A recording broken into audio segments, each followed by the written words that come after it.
እንዴት ከረማችሁ? ሰላም ነው? መልካም። በቅርቡ ከተለያየ የማህበረሰብ ክፍል ጋር በጋራ የምናደርገው ውይይት ስለሚበተን ሰብሰብ ብሎ ዋና ዋና ሴክተሮች ያላቸውን ኮንሰርን ብናዳምጥ ለሚቀጥለው ዓመት እቅድ ግብዓት ብናደርግ ብለን በወሰነው መሰረት ከታች ጀምሮ ውይይት ስታደርጉ ቆይታችኋል። ውይይታችን በጣም ፍሬያማ እንዲሆን የትምህርት ሴክተርን፣ መምህራንን፣ ተማሪዎችን፣ የትምህርት ማህበረሰብን፣ ፖሊሲን ጨምሮ የሚመለከቱ ጉዳዮች ዋናውን ላይን ሼር ቢወስዱ ሌሎች ጉዳዮች አይነሱ ለማለት ሳይሆን ፎከስድ ሆነን በትምህርት ጉዳይ ብንወያይ ደግሞ የትምህርት ጉዳይ ብዙ ነገር ይነካል። ወደ 30 ሚሊዮን የሚጠጋ ማህበረሰብ ስላለ ውይይቱ ፍሬያማ መሆን አለበት። የመምህራን ውይይት ደግሞ ለሌሎች ውይይቶችም አርአያ መሆን አለበት። በዚሁ ስፕሪት ነፃ ሆናችሁ ግን አጭር ፕሪሳይስ ኮስችን እንደምትሉት ማለት ነው የሚገባ ያልተደጋገመ እና ዋናውን ጉዳይ ሚስ እንዳናደርግ የሚያደርግ ውይይት እንዲሆን አስቀድሜ ላሳስብ ወዳለሁ። እንደ ሰማሁት ከሆነ ጥቂት ሰዎች እስካሁን የነበረውን ውይይት የመምህራንን ጥያቄ የተደራጀ ጥያቄ ያዘጋጁ ሰዎች አሉ ይባላል። ቅድሚያ እነሱን እንስማና እነሱ ያጎደሉት ነገር ካለ በትክክል ያልገለጹት ጉዳይ ደግሞ ካለ እናንተ ታክላላችሁ። ይሄ ውይይት ግን እዚህ አዳራሽ ያለን ሰዎች ብቻ አይደለም። በብዙ መቶ ሺህ የሚቆጠሩ መምህራን ከዚህ መድረክ ከዚህ ውይይት ጥያቄያቸው እንዲነሳ ሐሳባቸው እንዲነሳ እዚህ እንዳሉ ማሰብ ስለሚፈልጉ እዚህ ያለንን ሰዎች ብቻ ሳይሆን አጠቃላይ ማህበረሰቡን ታሳቢ ያደረገ ውይይት እንዲሆን ተስፋ አደርጋለሁ።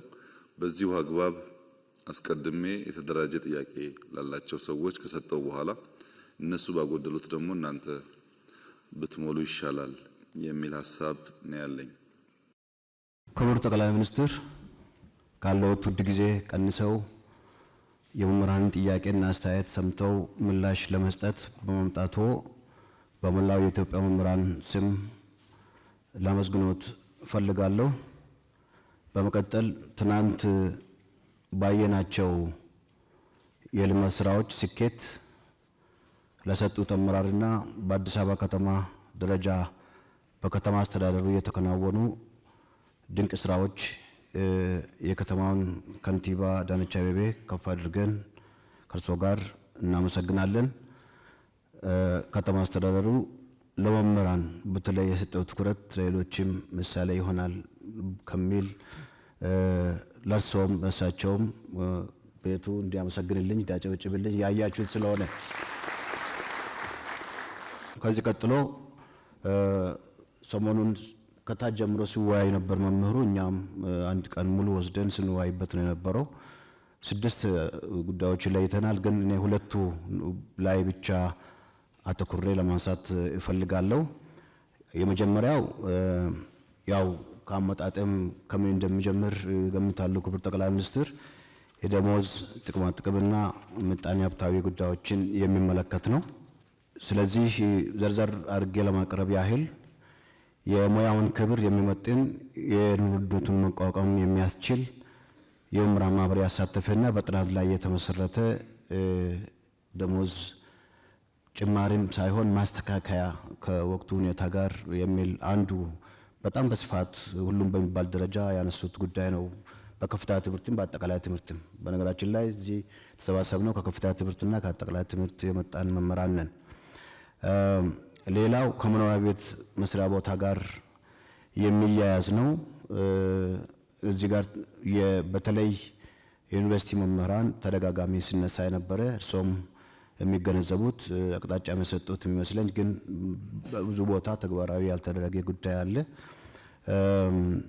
ከቀረጥ ነፃ አገልግሎት ጥያቄ ተነስተዋል። ከትርፍ ሰዓት ክፍያ ጋር ተያይዞ የተነሱ ጥያቄዎች አሉ። ከነፃ ሕክምና ጋርም እንደውም ጡረታ ስንወጣ መምህራን ከደሞዛችን ጋር ቢሆን የሚል ጠንከር ያለ ጥያቄ ቀርቧል። ከፍተኛ ትምህርት መምህራን የደረጃ እድገት አላቸው፣ ግን እነሱን ተጠቃሚ በሚያደርግ አግባብ የሚታይበት ሁኔታ እነዚህ ጠቅለል ተብሎ የተነሳ ጉዳይ ነው። ቢሆን ተብሎ የተነሳው የታክስ ጣሪያ ቢታይልን ዝቅ ቢደረግ የሚል ነው። በዝቅተኛ ወለድ ብድር ማግኘት ብንችል እስካሁን ያልተፈቀደ ዩኒቨርሲቲ መምህራን ቅድም እንደጠቀስኩት መኖሪያ ቤት ጋር ተያይዘው ያለው የትርፍ ሰዓት ክፍያዎች መሻሻያ የተወሰነ መሻሻያ ተደርጓል። ግን ወቅቱን ያገናዘበ ሁኔታ በሆነ ሁኔታ ቢሻሻልና እሱም ከታክስ ነጻ ቢደረግ የሚል ነው። የቤት አበል ድጎማ ነው የሚከፈለው፣ ሙሉ የቤት ክፍያ አይደለም። ከዛች ድጎማም ቀረጥ ትቀነሳለችና እሷም ብትነሳ የሚል ጠንከር ያለ ሀሳብ ቀርቧል። በአጠቃላይ በሁሉም ደረጃ የጎንዮሽ እርከን ጭማሪ ከቅድመ መደበኛ እስከ አጠቃላይ ትምህርት እንደምናውቀው የጎንዮሽ እርከን ጭማሪ ሰንጠረዥ ሲወጣ ሁለት ዓመት ብሎ ይሄዳል። ግን ምንም ወደ ጎንዮሽ ከቆመ ወደ 10 ምናምን ዓመት ሆኖታል ከ94 ዓመት ወዲህ። እሱም ጠንከር ያለ ጥያቄ አለ። ምክንያቱም ሁሉንም አንድ ቦታ ጠቅልሎ ያስቀመጠ አገልግሎትን መሰረት ያደረገ አሰራር ውስጥ ነው ያለነውና ማለት ነው። የመምህራን ማትጊያ ስርዓት ፓኬጅ እንዲዘጋጅ በጥናት ላይ የተመሰረተ ለማለት ያህል ነው። ሴክተራችን ብዙ ጊዜ ከሲቪል ሰርቪስ መመሪያ ጋር አዋጆች፣ ደንቦች ጋር ስለሚታይ የሚመጡ ጥያቄዎችን መመለስ አልተቻለም። የመምህርነትን ሙያ ልዩ ባህሪ እርሶም እንደጠቀሱት ሰፊው ማህበረሰብ ክፍል 1/3ኛውን ነው የሚይዘው የትምህርት ሴክተሩ። ያን ያገናዘበ የራሱ ከሲቪል ሰርቪስ ኮሚሽን ወጥቶ የራሱ የመምህራን ኮሚሽን ቲቸር ሰርቪስ ኮሚሽን እንዲቋቋም ይሄ እንደዚህ ዓመት ሆኖታል ጥያቄው ቀረበውና እሱ ቢታይልን ነው አንዱ። ሌላው በዚህ ስር ያነሳ ነው የመምህራን ልጆች ከትምህርት ቤት ክፍያ ነፃ የሚለው ነው። አንድ ሰው ሰርቪስ ከሚሰጥበት ተቋም ለሰርቪስ ክፍያ ማድረግ የለበትም። ስለዚህ ከመደበኛ ጀምሮ እስከ ዩኒቨርሲቲ ድረስ የመምህራን ልጆች ከትምህርት ቤት ክፍያ ወይም ከኮስት ሼሪንግ ነፃ የሚሆኑበት ሁኔታ ቢታይልን የሚል በጣም በስፋት ተነስቷል። ሁለተኛ የማነሳው ከትምህርት ግብዓትና መሰረተ ልማት ጉዳዮች ጋር የተያያዘውን ነው። የትምህርት ግብዓትና መሰረተ ልማት እንደሚታወቀው እኛ የትምህርት መርጃ መሳሪያ ብለን የምናነሳቸው ለትምህርት ጥራት መሻሻል ከፍተኛ ሚና ይጫወታሉ። ስለዚህ ይሄ ከፍተኛ ትኩረት ይሻል። ሁላችንም እንደምናውቀው በእርሶ አነሳሽነት የትምህርት ለትውልድ ንቅናቄን መሰረት አድርጎ ከፍተኛ በቢሊዮን የሚቆጠር ንቅናቄ ተደርጓል። ይሄ የተጀመረው ጥሩ ጅምር ከማዕከል ጀምሮ እስከ ትምህርት ቤት በተጠናከረ ባልተቆራረጠ ሁኔታ እንዲቀጥል በእኛም በኩል የጎ ፐብሊክ ፈንድ ኤጁኬሽን የሚል ካምፔን ዓለም አቀፍ ካምፔን አለ። እሱን ጎን ለጎን እያስገነው ነው። ይሄ ተጠናክሮ እንዲቀጥል ለማንሳት ነው። የትምህርት ግብዓት ሲሟላ የአካል ጉዳተኞች ያው በጣም ትኩረት አለ። ሞዴል የሆኑ ትምህርት ቤቶች ተገንብተዋል። በተለይ አዲስ አበባ ላይ በቅርቡ ሲመረቅ አይተናል። ባለፈው እርሶም የመረቁት እና የብሬል እነሱን ታሳቢ ያደረገ ግንባታዎች አሁንም መሻሻያዎች ቢኖሩም ክፍተቶች አሉ። የምልክት ቋንቋ እነዚህን ከግንዛቤ ያስገባ እሱም ቢታይ ግብዓት ከማሟላት አኳያ ለማለት ነው። ከአትራፊ ድርጅቶች እና ኢንቨስተሮች በብዙ ሀገሮች እንደተለመደው ለትምህርት ፈንድ ያደርጋሉ፣ ይሰጣሉ። ኢንቨስተሮች እዚህ ሀገር ለትምህርት መክፈል አለባቸው። ታክስ ሊሆን ይችላል። የሆነ መመሪያ ጠንከር ያለ ነገር ቢወጣ ፍላጎት አለን። ምክንያቱም ፋይናንስ በጨመረ ቁጥር ጥራትን ለማሻሻል በጣም ጠቃሚ መሆኑን ሁሉም ስለሚገነዘብ ማለት ነው። ዘርፉን በቴክኖሎጂ መደገፍ ያው ጊዜው በጣም ቴክኖሎጂ ጋር ታይቷል። ትናንትም ጎብኝተናል የአንድ መሶብ አገልግሎት። እዛ ላይ አንድ ጥሩ ነገር ያየነው የቴክኖሎጂ ኮምፒውተር መክፈት የማይችሉ ታላላቅ ሰዎች በእድሜ የገፉ ሊኖሩ ይችላሉ። እነሱም ጭምር ለማስተናገድ ስርዓት የዘረጋ ነው። በነገራችን ላይ እሱ ጥሩ ነው። ግን ደግሞ ወደፊት እና አሁን ቴክኖሎጂ በጣም አስፈላጊ የሆነ የመጣ ስለሆነ መሰረተ ልማቱ ዝርጋታ በጣም ያስፈልጋል። መብራት በተለያዩ ገጠሪቱ አካባቢዎች ያው ህዳሴ ግድብ መብራት እየመጣ ነው። ሁሉም እያንዳንዱ ቤት ይገባል ብለን እናስባለን። ግን ደግሞ ዛሬ እንፈልጋለን ተማሪዎች እንዲያጠኑ፣ መምህራን አክሰሲብል እንዲሆን ኮምፒውተሮች፣ ታብሌቶች፣ ኢንተርኔት እነዚህ አክሰሰሪዎች ሁሉ በደንብ በትኩረት እንዲታይ ነው የተሰራ መሆኑን ይገነዘባለን። ግን በጣም አሁንም ትኩረት ይሻል። በመጨረሻ በዚህ ዘርፍ ማነሳው ከትምህርት ቤቶችም ግንባታና ማስፋፋት ጋር በተያያዘ ነው። የትምህርት እድገትና ልማት ወሳኝነትን የሚመጥን በጀት እንዲመደብ ነው የምንፈልገው።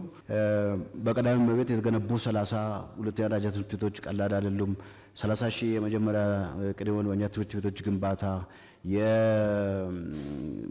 የአንደኛ ደረጃ እና ቅድመ መደበኛ ተማሪዎች የሚገባ በጣም የሚያበረታቱ ጥሩ ነገሮች አሉ። እሱ እንዳለ ሆኖ አሁንም ግን በተለይ በገጠር አካባቢ የእንስሳትን ከብቶች ተከትሎ የሚሄዱ ህጻናት አሉ። እነሱን ተደራሽ የሚያደርግ የትምህርት አቅርቦት አሁንም ትኩረት ተደርጎ ቢሰራበት ለማለት ፈልጋለሁ። ስለተሰጠኝ እድል ከልብ አመሰግናለሁ።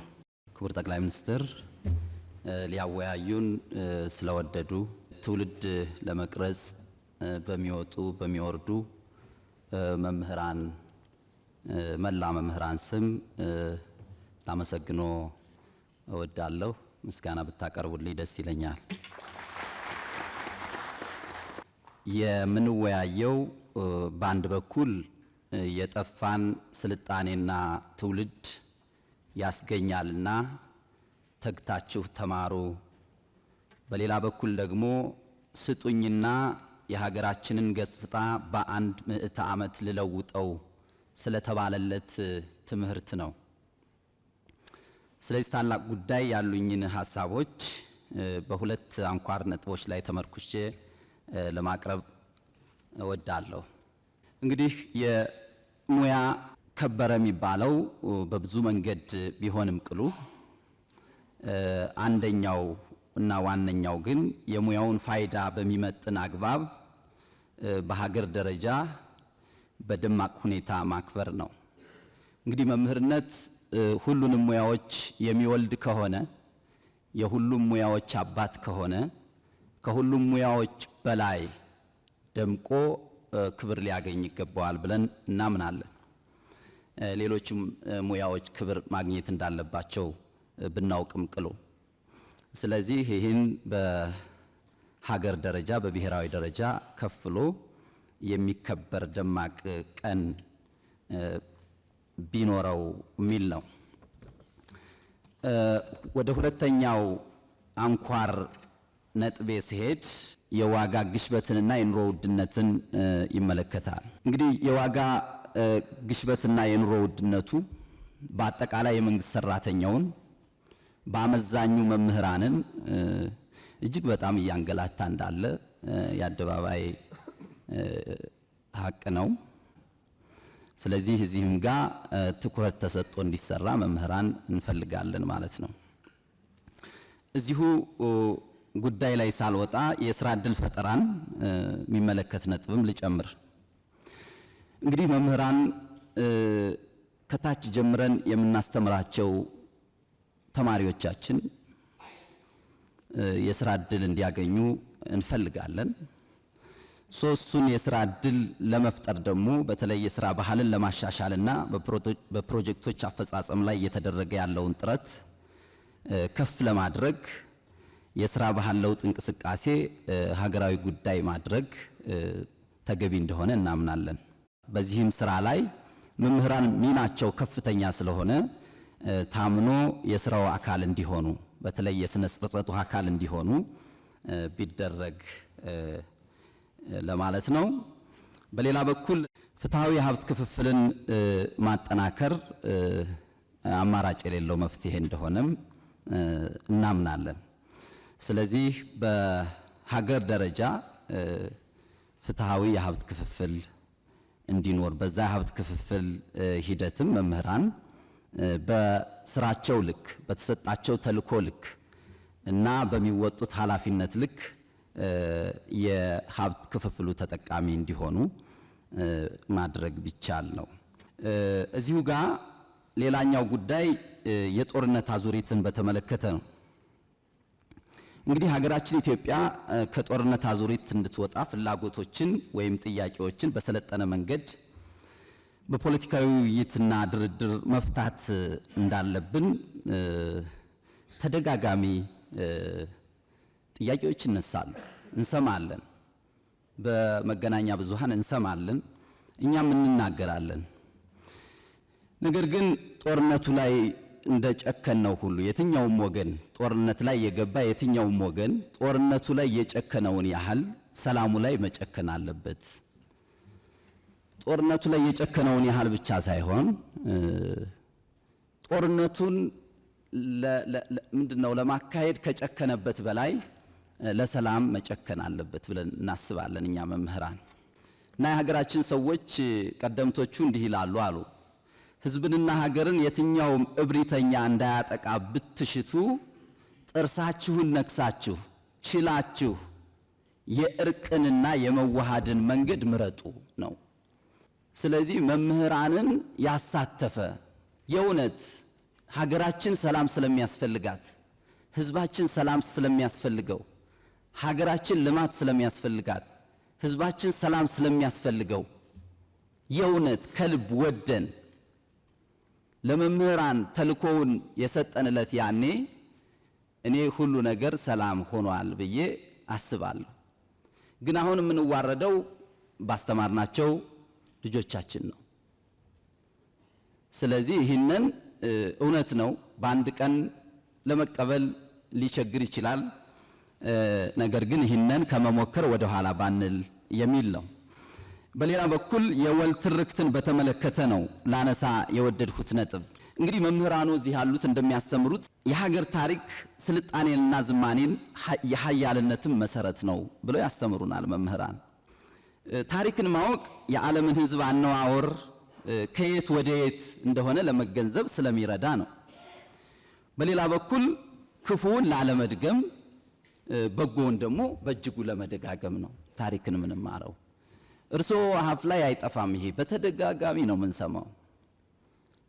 ግን አዳምጠነዋል ወይ የሚለው እኔንም ትንሽ ይፈትነኛል። እውነት ለመናገር ማዳመጥ ይኖርብናል፣ መደማመጥ ይኖርብናል። ስለዚህ ዜጎች ስራ ስራ ስራ፣ ኢንቨስትመንት ኢንቨስትመንት ኢንቨስትመንት፣ ትምህርት ትምህርት ትምህርት ትምህርት እንዲሉ የሚያስችል መሆን አለበት። ያ የወል ትርክት ሀገራቸውን የሚያፈቅሩ ሀገራቸውን የሚወዱ ልክ እርስዎ በተደጋጋሚ እንደሚሉት ለሀገራቸው የሚዋደቁ እርስ በርስ የሚዋደቁ ሳይሆን እርስ በርስ የሚጠፋፉ ሳይሆን እርስ በርስ የሚፈራረጁ ሳይሆን ሀገራቸውን የሚጠብቁ ሀገራቸውን የሚያለቡ አርበኞች እንዲሆኑ ማድረግ የሚችል በሆነ መልኩ መጻፍ ይኖርበታል ማለት ነው። በአመዛኙም ለዚህ መጠፋፋት ለዚህ መገፋፋት ያዳረገን ዘረኝነት፣ ጎሰኝነትና አክራሪነት ስለሆነ ድባቅ በሚመታ መልኩ መጻፍ አለበት። እውነት ነው። ያ ዘረኝነት ዝም ብሎ አልመጣም፣ ተዘርቶ ነው። ያ ጎሰኝነት ዝም ብሎ አልመጣም፣ ተዘርቶ ነው። ያ አክራሪነት ዝም ብሎ አልመጣም፣ ተዘርቶ ነው። ያ ዘር ግን መምከን አለበት። የሚመክነው ደግሞ በዛ ችለን በመናደርገው የወል ትርክት ነው ብለን እኛ መምህራን እናምናለን ማለት ነው። ይህን ካልኩ ዘንዳ እንግዲህ ከአንኳር ጉዳይ ላይ የመጨረሻ ማደርገው ብሔራዊ ጥቅምን ነው። ስለዚህ ብሔራዊ ጥቅምን በተመለከተ የውስጥና የውጭ ዲፕሎማሲን ብሔራዊ ጥቅምን በሚያረጋግጥ አኳኋን የተጀመረውን ስራ በማጠናከር የትውልዱን የባህር በር ጥያቄ የቀጠናውን ዘላቂ ሰላም በሚያስጠብቅ መልኩ መረጃና ማስረጃን መሰረት ባደረገ ዲፕሎማሲ ላይ አተኩሮ መመለስ ቢቻል። በአጠቃላይ መንግስቱ ለመምህራን ለሰጠው ክብር እና የመፍትሄው አካል እንድንሆን ይሄን የውይይት ጉባኤ ስለከፈቱልን ከልብ አመሰግናለሁ። ክብረት ይስጥልን። የኢፌዴሪ ጠቅላይ ሚኒስትር ክቡር ዶክተር አብይ አህመድ ከኢትዮጵያ መምህራን ምክክር በኋላ በፌዴራል መንግስት የሚመለሱ ጥያቄዎችን ምላሽ ለመስጠት ከፊታችን ስለተገኙ እናመሰግናለን። እኔም ማነሳቸው ጥያቄዎች በሁለት መሰረታዊ ጉዳይ ነው። አንደኛው ማህበራዊ ጉዳዮች ላይ፣ ሁለተኛ የመልካም አስተዳደር ጉዳዮች ላይ ነው።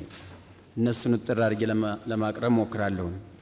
የተለያዩ ሀገራዊ ፖሊሲዎች ሲቀረጹ የመምህራን ተሳትፎ ማነስ፣ ሰላምና የመምህራን የስራ ቦታ ደህንነት አለመኖር፣ ቀጥሎ በመምህራን ስም የሚቋቋም ባንክና ሆስፒታል አለመኖር፣ የመምህራን ባንክ መቋቋም፣ የግንባታ ድጋፍ መደረግ ቢችል የሚሉ ጥያቄዎች። በሁለተኛ ደረጃ የማነሳው ደግሞ የመልካም አስተዳደርን በተመለከተ በየደረጃው ያለው የመምህራን ማህበር ሚና ከሚሰራው አኳያ የመምህራን ማህበር በየደረጃው በሀገር አቀፍ በዩኒቨርሲቲዎች በኮሌጆች ብሎም በአጠቃላይ ትምህርት ያለው ተሳትፎ እና ኢንጌጅመንት እንዲኖረው ማዕቀፍ በፌዴራል ደረጃ ቢዘረጋና ወደፊትስ ምን ቦታ ይዞ የጥያቄዎችን እንደሚመልስ ቢደረግ። ቀጥሎ ያለ መምህራን ፍቃድ ለልዩ ልዩ ልማት ተግባራት መዋጮ ከደሞዝ መቆረጥ። መዋጮዎች ከደሞዝ በሚቆረጡበት ጊዜ መላው የኢትዮጵያ መምህራን ያለውን የሚቆረጠውን የብር መጠን በፍቃደኝነት ላይ የተመሰረተ ቢሆን ይህም በአጥብቆት እንዴት እንደሆነ እንደሚሰራ ከፌዴራል ምላሽ ቢሰጥበት። ሌላው በደሞዝ ማነስና በጥቅማ ጥቅም አለመከበር ምክንያት መምህራን ከስራ ገበታቸው መልቀቅ፣ የደሞዝ ማሻሻያው በሰፊው መምህራን ላይ ያላተኮረ መሆን፣ ጥቅማ ጥቅሞች ሙሉ በሙሉ መምህሩ ላይ ስላልተተገበሩ ቢተገበሩ፣ የመጨረሻው የሚጠየቁ ጥያቄዎች ወቅታዊ ምላሽ ቢሰጣቸው። ለጥያቄዎች ወቅታዊ ምላሽ አለመሰጠት በመላው ኢትዮጵያ ያሉ መምህራኖች አጭር ምላሽ በማይሰጣቸው ጊዜ የሚሰጡት ቅሬታ በሰፊው ስለሆነ እነዚህ ነገሮች ቢታዩ የሚል ጥያቄዎች አሉ። ከሞላ ጎደል ስለተሰጠኝ እድል አመሰግናለሁ። የኔ ጥያቄ መምህራንን የሚመለከት ነው። በአብዛኛው በአሁኑ ሰዓት መምህራን በአግባቡ ኑሮውን ሊመራ የሚችል አስተማማኝ ደሞዝ የላቸውም፣ የመኖሪያ ቤት የላቸውም፣ ሙያቸውም በጣም በርካታው ሰው አያከብረውም።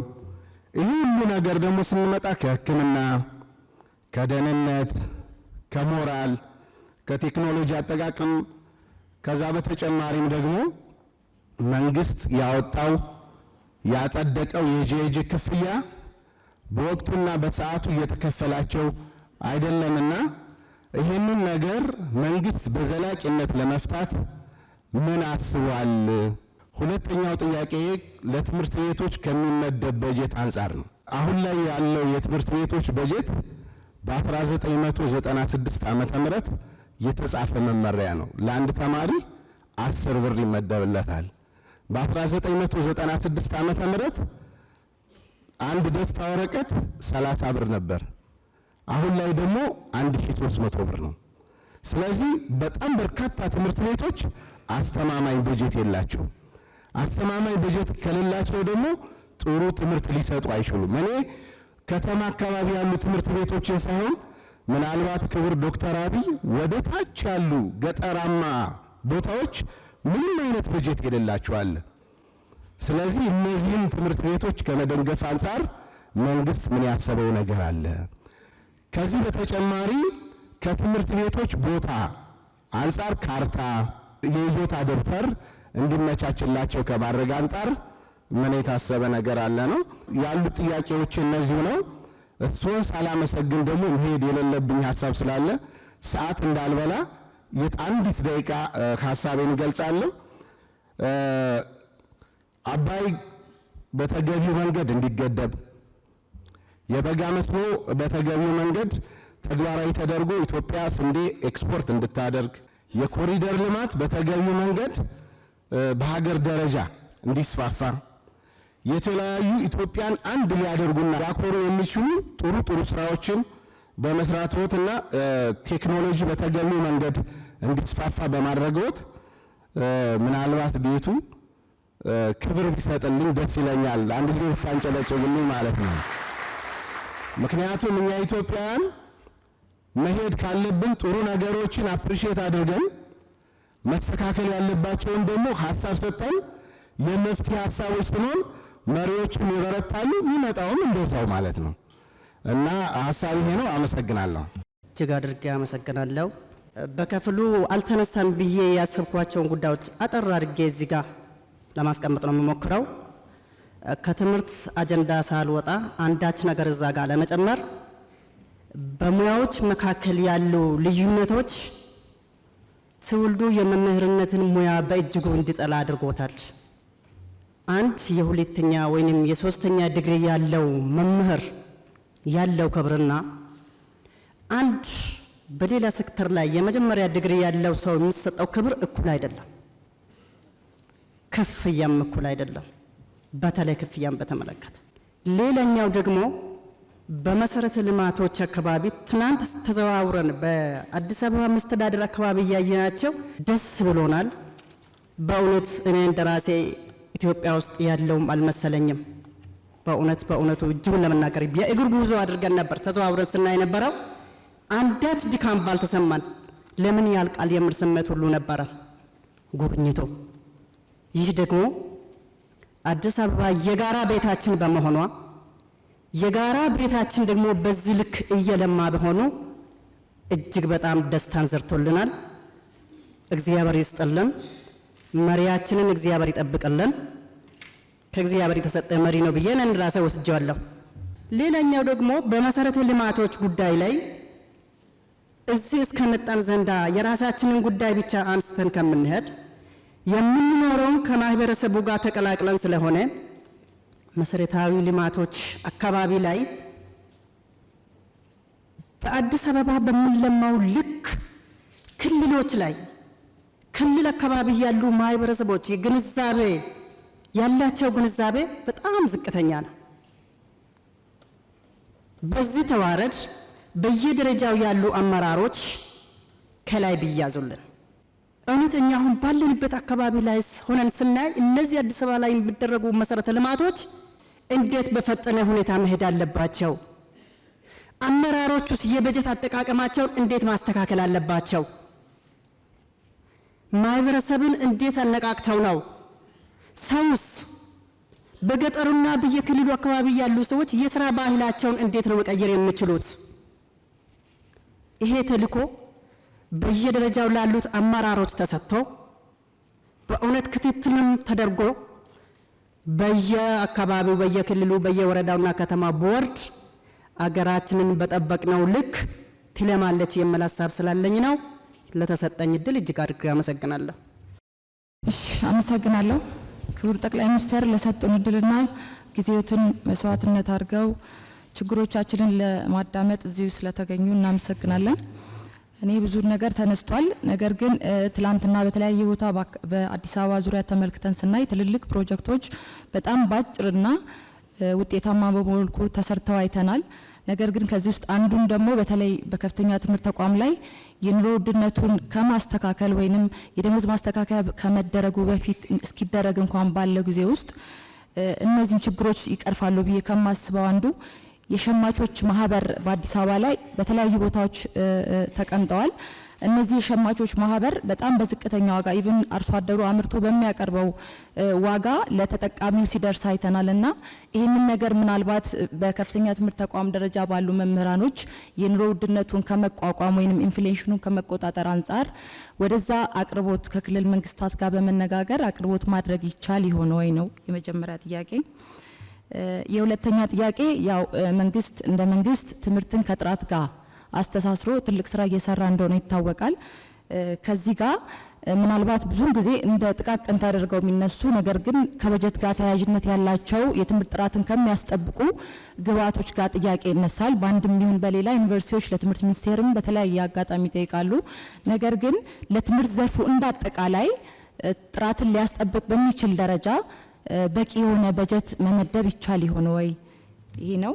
ሌላኛው ከሶስተኛ ደረጃ ምሳሌ ሀገር እንደ ሀገር የያዘችውን እንግዲህ ሌጋሲ ከማስጠበቅ አንጻርና ትላንትና ያየናቸውን እጅግ በጣም ሰፊ ፕሮጀክቶችን አልቀው ለልማት እንዲውሉ የተደረጉትን ከክልሎች ጋር በመነጋገር ምክንያቱም ብዙ ጊዜ እኛ ልማቶችን ስናይ ወደ ክልል አካባቢ ሲኬድ ከፌዴራል መንግስት ኃላፊ መጣ ሲባል ከተማው በጣም ያሸበርቃል። የተጀመሩ ስራዎች የኮሪደር ምን በላቸው ሌሎች በጣም ሲሰሩ እናያለን።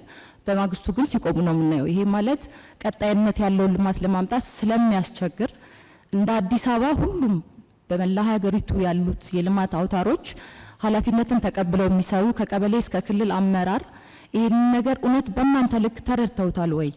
ለሀገር የሚያመጣውን ኢኮኖሚ በአጭር ጊዜ ውስጥ ይህንን ችግር ይፈታል በሚል ደረጃ ተረድተውታል ወይ በሚል ጥያቄ ስለሚያስነሳ እነዚህ ነገሮች ፈጣን በሆነ 24/7 በሚል ትላንትና ሲገለጽልን የነበረዋልና በጣም ደስ የሚል ይሄን አክል ኮሚትድ ሆነው እየሰሩ ነው ወይ? ምናልባት ህዝቡን ጫጫታ የሚያስነሱ ነገሮች ስላሉ ነው። የኮሪደር ልማቱ እናንተ ባላችሁ ልክ ተረድተውታል ወይ? በዛ ልክ አብረው ጠንክረው እንዲሰሩ ከእናንተ ልክ እንትኑ ቢኖራቸው ብዬ ነው። አመሰግናለሁ። ስለተሰጠኝ እድል አመሰግናለሁ። ሊያናገሩን ፈቃደኛ ስለሆኑ በጣም እናከብራለን። ከዛ በመቀጠል በዩኒቨርሲቲ ደረጃ ከቦንጋ ዩኒቨርሲቲ ነው የመጣውኝ። በዛ ደረጃ ያለው ከዩኒቨርሲቲ ደረጃ ያሉ ነገሮች ትንሽ የላንሳና በተለይ ከቦርድ ጋር የተያዙ ነገሮችን እናቅርብ። ቦርድ ዩኒቨርሲቲውን አያውቀውም። ለምሳሌ ቦንጋ ዩኒቨርሲቲ በ7 ዓመት አንድ ቀን ቦርድ አነጋግሮት አያውቅም መምህሩን። ያ ኃላፊነት የለውም ወይ ማለት ተባብሮ ለመስራት እስከሆነ የትምህርትን ጥራት ለማምጣት እስከሆነ ድረስ ለምን እንደዚህ አይነት ነገሮች አይሰሩም? እንደዚህ አይነት ነገሮች መስተካከል አለባቸው። ሌላ ደግሞ ከባጀት አመዳደብ 60 25 15 የሚባሉ አሉ። ከምርምር ጋር ከአካዳሚክ ጋር የተያዙ ነገሮች ዩኒቨርሲቲ ውስጥ በጣም እየቀሩ የመጡበት ሁኔታ አለ። ጠቅላላ ዩኒቨርሲቲዎች ወደ ፕሮጀክት፣ ወደ ህንፃ፣ ወደ ተለያዩ ነገሮች እየመጡ ያሉበት ሁኔታ ስላለ እሱ ነገር ብስተካከል። አመሰግናለሁ። ለተሰጠኝ እድል በጣም ላመሰግኖት እፈልጋለሁ። ጊዜ ለመጠቀም ቀጥታ ወደ ጥያቄ መግባት እፈልጋለሁ።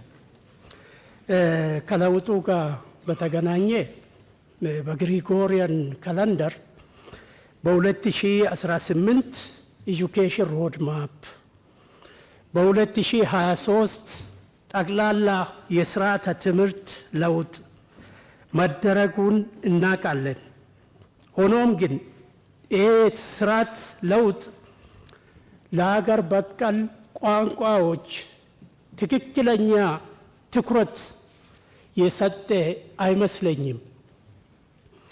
ይህንን በመረጃ ለማስደገፍ የኛ ልጆች ከ9ኛ እስከ 11ኛ በሳምንት አንድ ቀን ብቻ ይማራሉ፣ ኦሮምኛና አማርኛ። እንግዲህ በአንጻራዊ መልኩ እነዚህ ሁለቱ ቋንቋዎች በጣም በሚሊዮን የሚቆጠሩ ተናጋሪዎች እንዳሉ ይታወቃል። በሳምንት 40 ደቂቃ ብቻ መማር እንዴት ይታያል? እንደገና 12ኛ ላይ 2 ቀን ብቻ ይማሩና ይባስ ተብሎ 12ኛ ላይ ማትሪክ ላይ አይመጡም። የዚህ ኢምፕሊኬሽን የዚህ ስፒል ኦቨር በወላጅ በመምህራን በተማሪዎች ዘንድ እንዴት ይታያል? ሁለተኛ ጥያቄ ከለውጡ ጋር በተገናኘ ለሁለተኛ ደረጃ መምህራን ስልጠና የተሰጠው ትኩረት ብዥታን የሚዘራ ነው። ይህ ማለት በኢህአዴግ ጊዜ ቢኢዲ ባችለር ኦፍ ኤጁኬሽን ነበር። በማል ቴሶ የሚባል ፕሮግራም መጣና ቴሶ ቲቸር ኤጁኬሽን ሲስተም ኦቨርኦል ማለት ነው፣ ፓራዳይም ሺፍት። ለ6 ዓመታት በሱ ከተሰራ በኋላ ፒጂዲቲ መጣ። ቴሶ ቤዚካሊ ኢንቲግሬትድ ነው። ሳብጀክት ማተር ፕላስ ፔዳጎጂካል ትሬኒንግ ኢንቲግሬት አድርጎ ነው የሚሰለጥኑት። ከጊዜ በኋላ ምን ሀሳብ መጣ? የመምህራን የብቃት መሳሳት ስላለ መጀመሪያ በአፕላይ ሳይንስ ይጨርሱና ፔዳጎጂ ከላዩ ላይ ፈሳስ ሲደረግ ነው የነበረው አርጉመንት። እሱ ፒጂዲቲ ነው፣ ፖስት ግራጁዌት ዲፕሎማ ኢን ቲቺንግ ማለት ነው። ለ10 ወራት ብቻ ይሰለጥኑና ስራ ላይ ይሰማራሉ። ይሄም ጥራት ሊያመጣ አልቻለም። አሁን ጭራሽ ይባስ ተብሎ ከተሳሳስኩ ይታረማለሁ። የሁለተኛ ደረጃ መምህራን ስልጠና ቢኢዲ ሆኖ ለአንድ ተቋም ብቻ ተሰጥቷል። ለኮቶቤ ትምህርት ዩኒቨርሲቲ ብቻ ተሰጥቷል። ይሄ ከቨሬጁን ይሸከማል ወይ? የመጨረሻው ጥያቄ ኢትዮጵያ የምትከተለው ዩኒቲ ኢን ዳይቨርሲቲ ነው። ይሄንን የሚደግፍ ትምህርት ቤት ውስጥ ሲሰጥ አይታይም። ከዩኒቨርሲቲ ቢጀምር ዩኒቨርሲቲ የሚመጡ ልጆች የተለያየ ባክግራውንድ ይዞ ነው ወደ ካምፓስ የሚቀላቀሉት። የመቻቻል አብሮ የመኖር በሌላ ሰው ጫማ ራሱን አስቀምጦ ሰው እንዲያስብ የሚያግዝ ኮርስ ለምን አይሰጥም? ፕሪሞርዲያሊዝም፣ ኢንስትሩሜንታሊዝም፣ ኮንስትራክሽኒዝም ይህንም በስርዓቱ የሚያስጨብጥ የእኛ ህዝብ እኮ ይቅርታ ይደረግልኝና ለሰላም እጦት የግንዛቤ ማነስ ብዬ አስባለሁ። እኔ ኢትኒሲቲን ከደም ጋር የማገናኘት ችግር አለ ኢትዮጵያ ውስጥ። ሶሻል ኮንስትራክትስ ኢትኒሲቲ፣ ላንጉዌጅ፣ ሪሊጅን፣ ትራዲሽንስ ኤክስትራ ሶሻል ኮንስትራክት መሆናቸውን ከደም ጋር እንደማይገናኙ ሰውን ብናስተምር የሰው ልጅ ስር መሰረቱ ከአንድ ቦታ ከአዳምና ከሔዋን መሆኑን በሙስሊሙ ከአዳምና ከሐዋ መሆኑን ብናስተምር የተሻለ አስተሳሰብ የተሻለ አረዳድ ያለው ዜጋ ማውጣት ይቻላል የሚል ሀሳብ አለኝ። አመሰግናለሁ። ትላንትና በፊት በውይይት ነበርና እኛ ውይይት ስናይ የተነሳ ጥያቄዎችና ብዙ ልዩነት እንዳለ አይተናል። ለምሳሌ ሀገራችን አንድ ሀገር ነች፣ ግን አሰራር ልዩነት እንዳለ ትላንትና ተረድናል። ለምሳሌ አንዳንድ ከተማ አንዳንድ ቦታ መምህራን 65% መሬት ወይም ቤት መኖሪያ እንዳለ ተገለጽናል ወይም አይተናል። የኛ ክልል 5% ወይም 10% አይደርስም። ስለዚህ አሁን እኩል ፖሊስ ሆኖ ወደ ታች መውረድ አለበት ብዬ አምናልና እናመሰግናለን። አመሰግናለሁኝ ክቡር ጠቅላይ ሚኒስትር። አልተነሱም ብዬ የማስባቸው ጥያቄዎችን ለማንሳት እሞክራለሁኝ። በሰሜን ጦርነት ከፍተኛ ቁጥር ያላቸው ትምህርት ቤቶች ወድመዋል። እንደ አፋር ከ300 በላይ ትምህርት ቤቶች እንደወደሙ የቁጥር መረጃው እርግጠኛ ባልሆነም መረጃዎች አሉ። እነዛ ትምህርት ቤቶችን መልሶ የመጠገንም ሆነ የመገንባት ስራዎች ላይ ጅማሮች አሉ። አሁንም 5 ህዳር ላይ ይሁን ክቡር የትምህርት ሚኒስትር በተገኙበት ሰመራ ላይ በነበረው ጉባኤ ላይ 5 ትምህርት ቤቶች ለክልሉ ተሰጥቶ እየተገነቡ እንደሆነ ተነስቶ ነበረ። እነዛ ትምህርት ቤቶች ግን ማለቅ በነበረባቸው ጊዜ አላለቁም። ይሄም የክልሉ ችግር እንደሆነ እናምናለን። እርስዎ ስለሚያስቡልንም ስለምደክሙም ያለውን ነገር ሰምተው ለሚመለከታቸው አካላት በቅርብ ክትትል እንዲደረግ ብሰራበት የሚል ሀሳብ አለኝ። አመሰግናለሁኝ። ብጣዕሚ ኢና ነመስግን ዶክተር አብይ አህመድ ብጣዕሚ ካብ ልቢ ነመስግን ነዚ ዕድል እዚ ብምሃብካ ዘለና ሕቶታት ንምልዓል ኣብዚ ምሳኻ ፌስ ቱ ፌስ እናተረኣና ሕቶና ንክነልዕል ይዕድንየልና ብጣዕሚ ንምጅማር ዝኣክል ካብ ዝተፈላለየ ክልላት ኣብዚ ተኣኪብና ምርካብና ብጣዕሚ ደስ ዝብል ብጣዕሚ ተሓጒሰ ይዕድንየልና። ስለዚ ኣነ ከልዕሎ ዝደሊ ሕቶ ናይ 17 ወርሒ ደመወዝ ስለዘይተኸፈልና ብጣዕሚ ኣብ ከይዲ ምምሃር ምስትምሃር ጽልዋ ይፈጥረልና ኣሎ። እዚኣ ሓፂር እዋን ንክትምልሰልና እየ ዝደሊ። ቴንክ ዩ ቨሪ ማች። በርከት ያሉ ጉዳዮች ተነስተዋል። መምህራን ጋር ለመወያየት እድል ማግኘት መመካከር በረከት ነው። ብለሲንግ እንደ ውለታ የሚታይ ሳይሆን እንደ ከፍተኛ ጥቅም የማያው ጉዳይ ነው። እናንተ ጋር ስወያይ በእናንተ ውስጥ ወጣቶች፣ ሴቶች፣ እናቶች፣ አርሶ አደሮች በአገሪቱ ጫፍ ጫፍ ያሉ ማህበረሰቦች ምን ስሜት እንዳላቸው ምን ውስጥ እንዳሉ ለመገንዘብ ያግዛል። አንድ ዞን ከመሄድ አንድ ክልል ከመሄድ እናንተን ማግኘት ብዙ ትምህርት ይገኝበታል። በዚህም ምክንያት ይሄ መጀመሪያ አይደለም። መምህራን ሳወያይ መጀመሪያ አይደለም።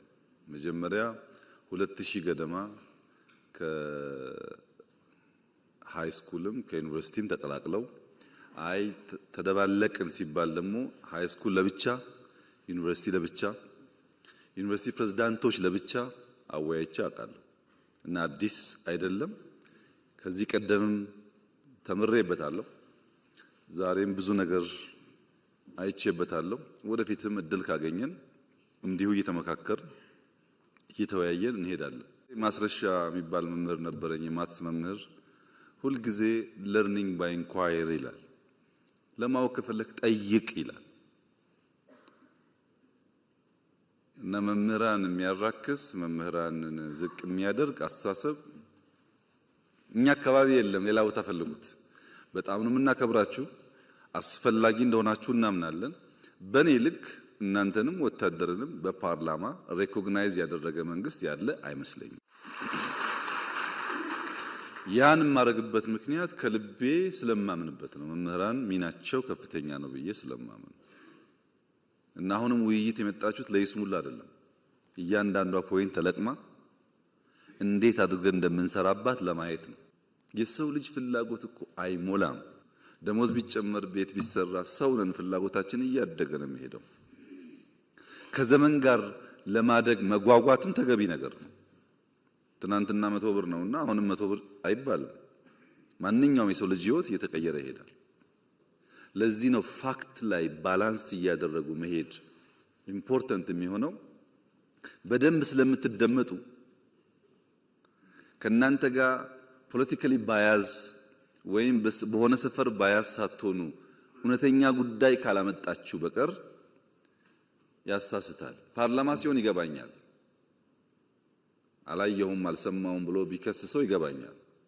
ለፌስቡክ ሲናገሩ ሰዎች ይገባኛል። የእናንተ ግን እንደዛ አልመሰለኝም እና ትንሽ ሚዛን እየጠበቁ መነጋገር ጠቃሚ ይሆናል። የእናንተ ሐሳቦች በርካታዎቹ ለፖሊሲ ግብአት ስለሚሆኑ የመጀመሪያው ሐሳቤ ያለንበትን ዘመን መረዳት ማወቅ ያስፈልጋል። ዘመን በቅጡ ካልተረዳን ዘመን ልንዋጅ አንችልም። ትውልድ ማስመለጥ ደግሞ አንችልም። ምን ውስጥ ነው ያለነው? የኛ አያቶች የነበሩበት ዓለም የራሱ ዓለም ነው፣ ይክፋም ይልማም። የኛ አባቶች የነበሩበት ዓለም የራሱ ዓለም ነው፣ ይክፋም ይልማም። የኛ ዓለም ሌላ ዓለም ነው። ምን ውስጥ ነው ያለነው? እንዴት እንንቃ? እንዴት እንከተል? ምንድነው ያለው ቻሌንጅ ብለን ካልተገነዘብን እንቸገራለን። እኔ የተማርኩበት ትምህርት ቤት የበሻሻ አንደኛ ደረጃ ትምህርት ቤት የተገነባው በዘማቾች ነው። ዘማች የገነባው ነው። ከዛ ፊት አልነበረም ትምህርት ቤት። አርብ እንለቀልቃለን፣ ቅዳሜና እሁድ ይደርቃል፣ ሰኞ እንማራለን። ይሄ ነበረኛ ትምህርት ቤት። በበት እየለቀለቀን በት አመተን ለቀልቃለን። አሁን ጥያቄው ሶላር ኢነርጂ የለም ከሆነ፣ አሁን ጥያቄው ኮምፒውተር የለም ከሆነ ፕሮግረስ አለ ማለት ነው። እንኳን ጠየቃችሁ ያንም ማግኘት አለብን። ትክክል ነው። ስናወዳደር ግን በሚዛን ይሁን። አሁን ያለውን ለማሳነስ የሌለ ድሮ አንናገር ነው። የሌለ ድሮ ምን ያደርጋል? ለምንድን ነው ይህን ማነሳው? መምህራን ስለሆናችሁ፣ ሎጂክ ስለሚገባችሁ፣ እውነት ስለሚገባችሁ ነው። በሆነ ጊዜ እውነትና ዕውቀት የነገሱበት ሲዝን ዘመን ነበረ። እውነትና ዕውቀት የነገሱበት ሲዝን ማህበረሰብ ጨክኖ ተሰብስቦ ሰርቶ ሀገር ሰርቷል። ለምሳሌ በሁለተኛ ዓለም ጦርነት ኦስትሪያ ቬና ወይም ዋይን የምትባለው ከተማ ኦልሞስት ፈርሳለች። ኦስትሪያ በጣም ቀዝቃዛ ነው። ይሄ ዊንተር ሲዝኑ በረዶ በጣም ቀዝቃዛ ነው። እንኳን ለስራ ለመራመድም አይሆንም። በቂ ሂተር በሌለበት በቂ ቤት በሌለበት የጨከኑ የዛን ዘመን ሰዎች ቀንና ማታ ሰርተው ያኔ አይደለም ዛሬ የምታስቀና ከተማ ሆናለች ቪየና። ያ ትውልድ ልጅ ይሸከማል፣ ድንጋይ ይሸከማል፣ ሀገር ይሰራል። ያ አባት ሲሰራ ያየ ልጅ እንደ አባቱ ባይሰቃይም በተሻለ ሁኔታ የተሻለ ሀገር ይረከባል። ኦስትሪያ ደግሞ ተውና ኖርዌይ ውሰዱ። ኖርዌይ ከ6 ወር በላይ በነሱ አባባል 9 ወር ሙሉ ጨለማ ነው፣ በረዶ ጨለማ ነው። እኔና እናንተ ብንሄድ ቅዝቃዜውን የአየር ጸባዩን አንችለውም፣ እንደኛ አይደለም። ግን ኖርዌይ ያሸበረቀች ሀገር ሆና መሰራቷ ብቻ ሳይሆን ለሚቀጥለውም ትውልድ የሚበቃ ሀብት አከማችተዋል። ልጆቻችን እንዳይቸገሩ ብሎ አከማችተዋል። እውነትና ዕውቀት የነገሰበት ሲዝን እና ማህበረሰብ በድፍን አውሮፓ ሀገር ገንብተው ለትውልድ ወረት አስቀምጠው አልፈዋል። ኢትዮጵያ ውስጥ እውነትና ዕውቀት መስፈሪያ እንዲሆኑ ትክክል እንዲሆኑ መምህራን ካልሰሩ ማንም ሰው አይሰራም። እውነትና ዕውቀት ደግሞ ፈታኝ ናቸው፣ ዋጋ ያስከፍላሉ። እውነት ዝም ብላ የምትገኝ አይደለችም፣ ታስከፍላለች ዋጋ። ዕውቀት ዝም ብሎ የሚገኝ አይደለም፣ ታውቃላችሁ፣ ብዙ መድከም ይፈልጋል። በቀላሉ ማደግ መለወጥ የሚሹ ሰዎች ዕውቀትና እውነትን ገፍተው የቀለለውን ነገር ይወስዳሉ። የለም የቀለለውና አቋራጩ ጥፋት ያመጣል። ቢከብድም እንኳ ታሪክ መቀየር ያለብን እኛንን ብለን እንድንነሳ የአንበሳውን ድርሻ መውሰድ ያለበት መምህር ነው። መምህር ግን ሲፈጥረው እዚህ ጋር ያለው የተጻፈለት ነገር ትውልድ መስራት፣ መድከም፣ መስጠት ነው። ወታደርም እንደዚሁ ነው። ምንም ደሞዝ ቢከፈል ለመምህር እንዴት ሊበቃ ይችላል? ሊበቃ እኮ አይችልም። ስራችሁ 90% መስጠት ነው። ለመኖር ብትቀበሉ እናንተ የተፈጠራችሁት 90% ለመስጠት ነው። በተለይ እንደ ኢትዮጵያ ያለ ከእውነትና ዕውቀት የራቀ ማህበረሰብ ደግሞ ሲኖር የመምህራን ሚና አብዛኛው መስጠት ነው። አሁን ያለንበት ዘመንስ ውሸትና ጩኸት የነገሰበት ነው። ውሸትና ጩኸት ደግሞ አይሰሩም ብቻ ሳይሆን የተሰራ ያፈርሳሉ። ፖስት ትሩዝ የሚባለው ዘመን፣ ድህረ እውነት የሚባለው ዘመን ዋነኛ ዓላማው ምንድን ነው? ፖስት ትሩዝ ማለት ዋነኛ ዓላማው ፐርፐዝ የሌለው ዓላማ የሌለው ከዕለት ጉርስ ከእፍታ ተሻግሮ ማሰብ ማየት የማይችል ትውልድ መፍጠር ማለት ነው። ፖስት ትሩዝ እንደሱ ነው። ውሸት ውሸት ውሸት፣ ምንም ኮንሲኩዌንሻል የሆነ ሐሳብ የለም፣ ሲኩዌንሻል የሆነ ኖሌጅ የለም። ሀ ተብሎ ሁ የለም፣ ሁሌ ሀ ነው፣ ሁሌ ጩኸት ነው። ሲሰባሰብ አንድ ግብ የሚያሳካ ነገር የለውም። ፖስት ትሩዝ ሎጂክ የቀነሰ ማለት ነው። ሪዝኒንግ የቀነሰ ማለት ነው። ፋክት የቀነሰ ማለት ነው። ኢሞሽንን ከፍ ያደረገ ማለት ነው። ምን ብናገር ነው ሞቅ ሞቅ የሚለው? በፖስት ትሩዝ ዓለም ውስጥ ኢሞሽን በገነነበት ፋክት በቀነሰበት ዓለም ውስጥ መምህራን እንኳን የፋክት ጉዳይ የሚገዳቸው ሆኖ ካልቆሙ ነገር ይበላሻል። ዕውቀት ምንድን ነው? ዕውቀት የሚባለው ዳታ ኮሌክሽን የሚባለው ጉዳይ አንደኛው ካለፈው መማር አለብን።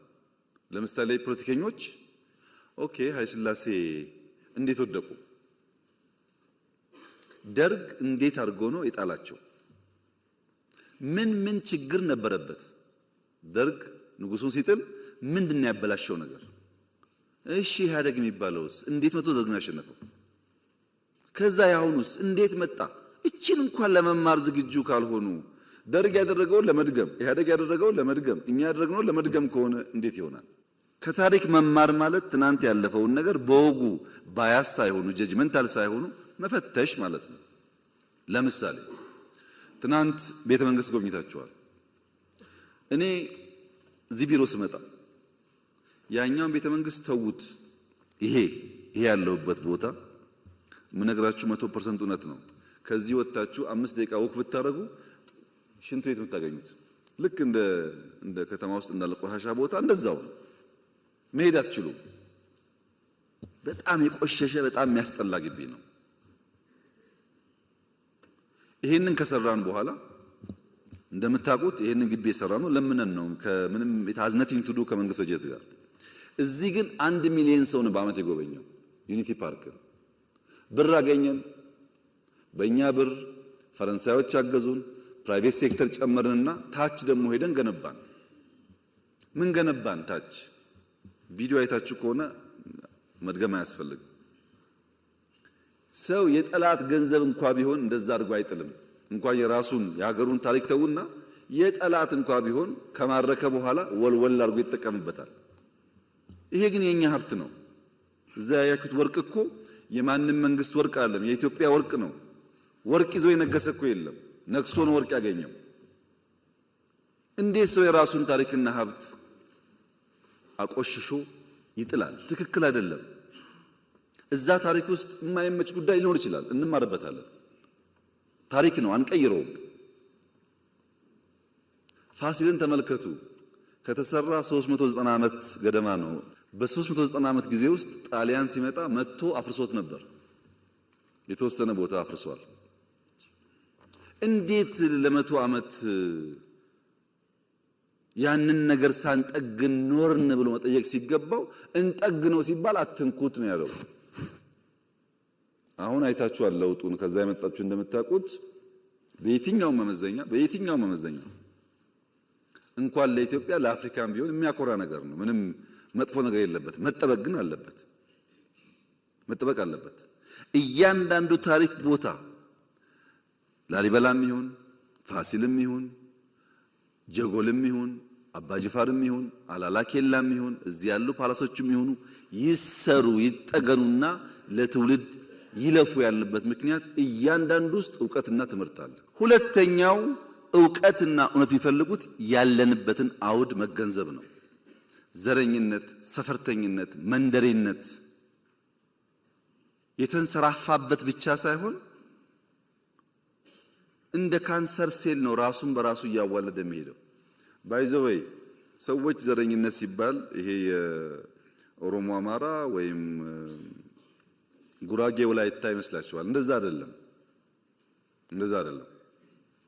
ዘረኝነት ማለት በኦሮሚያ ብትወስዱት ጅማ፣ አርሲ፣ ወለጋ የሚባል በሽታ አለ። ወለጋ ብትሄዱ ሆሮ፣ ቄለም የሚባል በሽታ አለ። ከወለጋ የመጣ ያውቁታል። ጅማ ብትሄዱ ከጌራ ከምናምን ከሊሙ የሚባል በሽታ አለ። አያልቅም። እዛም ጌራ ከተገባ በኋላም አለው። ሰው አስተሳሰቡ አመለካከቱ እየጠበበ የሰውን ክብርና ቫልዩ እያወረደ የሰው ክብርና ቫልዩ ደግሞ ሲወርድ እኔም ወርዳለሁ ብሎ የማያስብ መሆኑ ነው።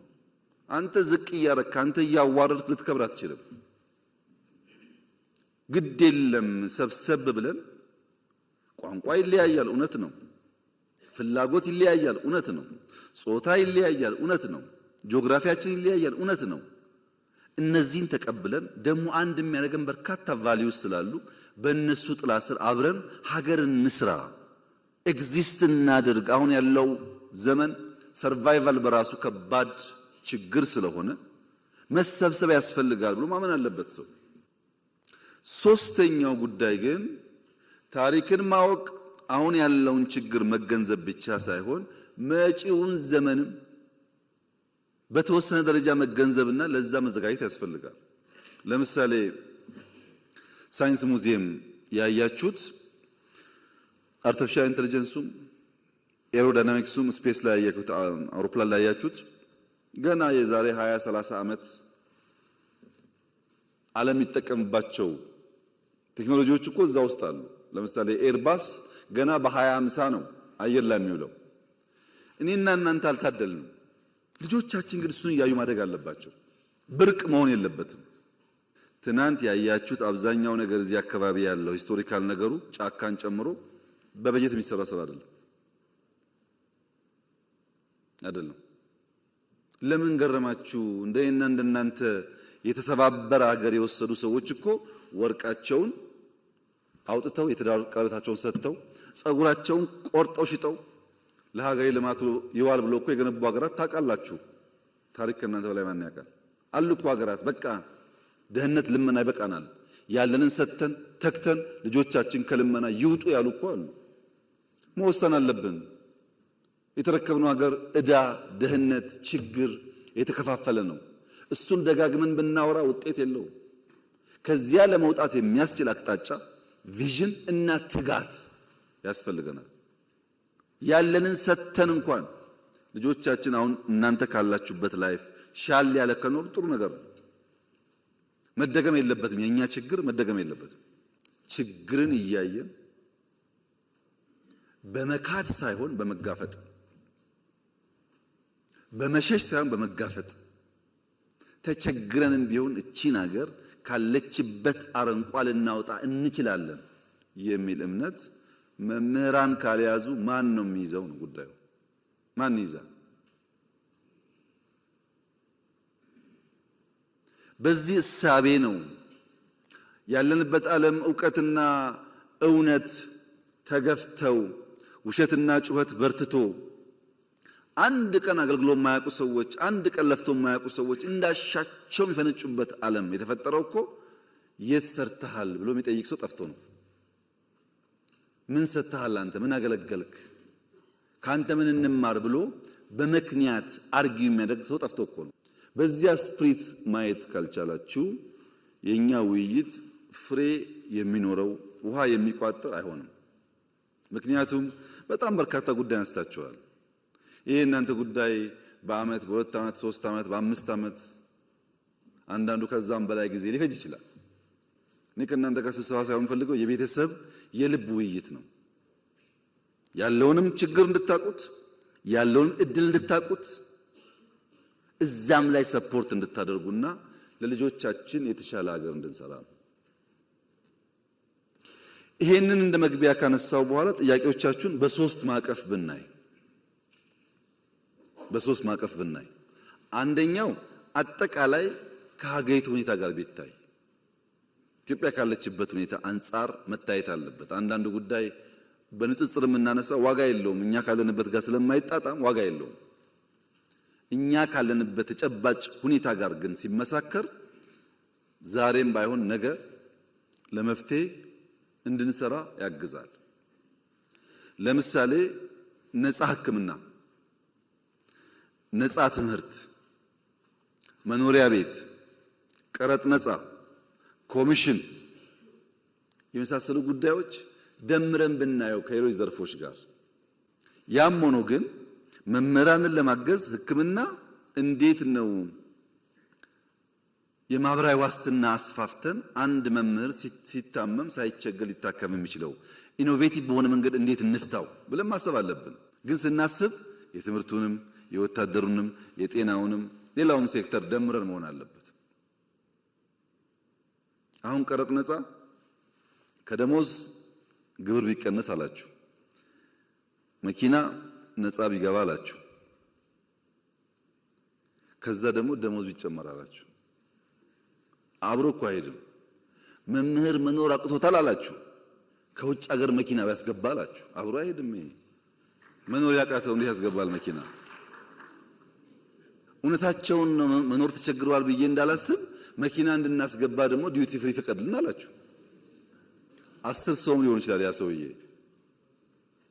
ስንነጋገር ግን በወልን ነው ጉዳዩን። እኔ በህይወት እያለው መምህራን 70-80% መኪናቸውን ነድተው ሃይ ስኩል በር ላይ አቆሞ ሲያስተምሩ ከማየት በላይ ለኔ ደስታ የለም።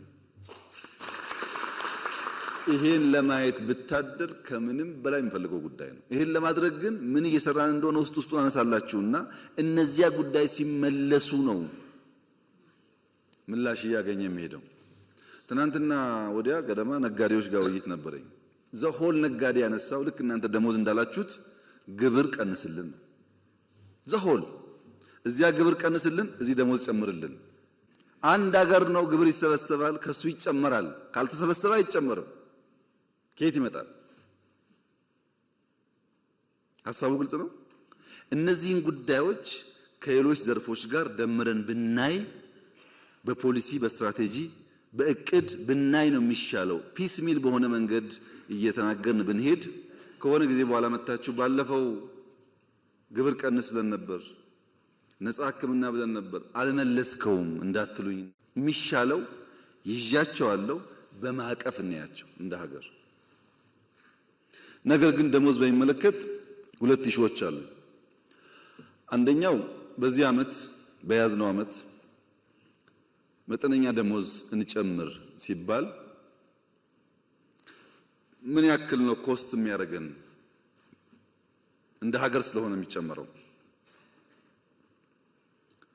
70 75 80 በሚል በኦፕሽን ቀረበ የሚጨመረው ደሞዝ። እንደምታውቁት በስኬል ለምሳሌ እኔ 30 ሺህ ማገኝ ከሆነ 10% ሲባል በስኬል ልክ እንዲጨምር፣ ታች ያለው ደግሞ በሚያገኘው ልክ እንዲጨምር የሚል ካቢኔ ቀረበ እና ግማሹ ካቢኔ አባላት ተቃወሙ። ትክክል አይደለም፣ ችግር የሁሉ ነው፣ ታች ግን ይብሳል። 2000 ብር 1000 ብር እየበሉ ቤተሰብ የሚያስተዳድሩ ሰዎች ስላሉ በስመ የደሞዝ ክፍያ ሃይራርኪያል በሆነ የሚከፈለው መንገድ ከሄድን ታቹ ስለሚጎዳ ከኛ ከሚኒስትሮቹ ወይም ከፍተኛ ተከፋይ ከሆኑት ይቀንስና ታች እናስፋዋል። ታች ዝቅተኛው የመንግስት ተከፋይ 1700 አካባቢ ነበር። 300% ጨምረን 4800 ገባ። ይሄ በሚሆንበት ሰዓት 70 75 80 የነበረው አጠቃላይ ሀገራዊ ጭማሬ 91 ቢሊዮን ይገባል ተባለ። ፐርሰንቴጁ ስላደገ ይሁን ይግባ፣ ታች ያለው ከሚራብ ላይ ያለው ይቆያል። ለሁሉም ብናደርግ ጥሩ ነበር። ለሁሉም ካልቻልን ግን ሞር የተጎዳውን ብንደግፍ ይሻላል ነው ሐሳቡ የነበረው። ይሄን የሚጠላ መምህር ያለ አይመስለኝም። ይሄ ተከፋይ ነው። የማይከፈላቸው ደግሞ አሉ፣ ደሞዝ የማይከፈላቸው። ለምሳሌ አርሶ አደር አለ፣ መድኃኒት አለ፣ ሴፍቲኔት አለ። 340 350 ቢሊዮን ብር ኢትዮጵያ ደጉማለች በዚህ ዓመት። በአንድ በኩል ደሞዝ፣ በሌላ በኩል ነዳጅ፣ ማዳበሪያ፣ መድኃኒት፣ ሴፍቲኔት ድጎማዎች ደግሞ 350 ቢሊዮን ወስደዋል። ያን እንዳለ ወስደን ደሞዝ ብናደርገው እናንተ ደስ ይላችኋል፣ አርሶ አደር ይከፋዋል። አርሶ አደር ከከፋው ግን ዋጋ የለውም፣ የእናንተን ገደል ገባ ማለት ነው። እንዳለ ወስደን ለኛ ሰራተኞች ብንከፍል ደሞዝ ከፍ ይላል። ግን በታክሲ ምክንያት የሚሰቃዩ ሰዎች አሉ። ነዳጅ ካልደጎምን መንቀሳቀስ የማይችሉ ሰዎች አሉ። ምን አለ ታዳኛ 91 ቢሊዮን ለኛ ሰራተኞች፣ 300 ደግሞ ለመላው የኢትዮጵያ። እዛ ውስጥ እነሱም ይጠቀማሉ። የሕክምና መድኃኒት ሰብሲዳይ ሲደረግ ለእናንተም ለኔም ጭምር ነው የሚደረገው። ነዳጅ ሲደረግ ለኔም ለእናንተም የሚደረገው። ማዳበሪያ ሲደረግ ለኔም ለእናንተም የሚደረገው። በቀጥታ ባንቆጥረውም በተዘዋዋሪ ማለት ነው። ጥያቄያችሁ ግን አንደኛ ሌጂቲሜት ነው፣ ሁለተኛ ደግሞ ብዙዎቻችሁ የምታነሱት ለፖለቲካ ለቅንጦት ሳይሆን የሰርቫይቫል ጉዳይ አድርጋችሁ ነው። አጣጥመን ለመሄድ ማክሲመም እንሰራለን። ደሞዛውን ብንጨምር ለምሳሌ ለመምህራን ስፔሻል አድርገን 30 40% ብንጨምር አሁን ከሚያገኘው ብለን ብንጨምር ችግሩ ይፈታል ወይ? አይፈታም። የእናንተ ችግር በደሞዝ ጭማሬ ብቻ የሚመለስ ጉዳይ አይደለም። ሰውየው አንድ ቁና ገብስ ይዞ ሙያተኛ ጋር ይሄዳል። ሙያተኛ ጋር ሄድና ይኸውልህ አንድ ቁና ገብስ አለኝ፣ ከዚህ ውስጥ ለዳቦ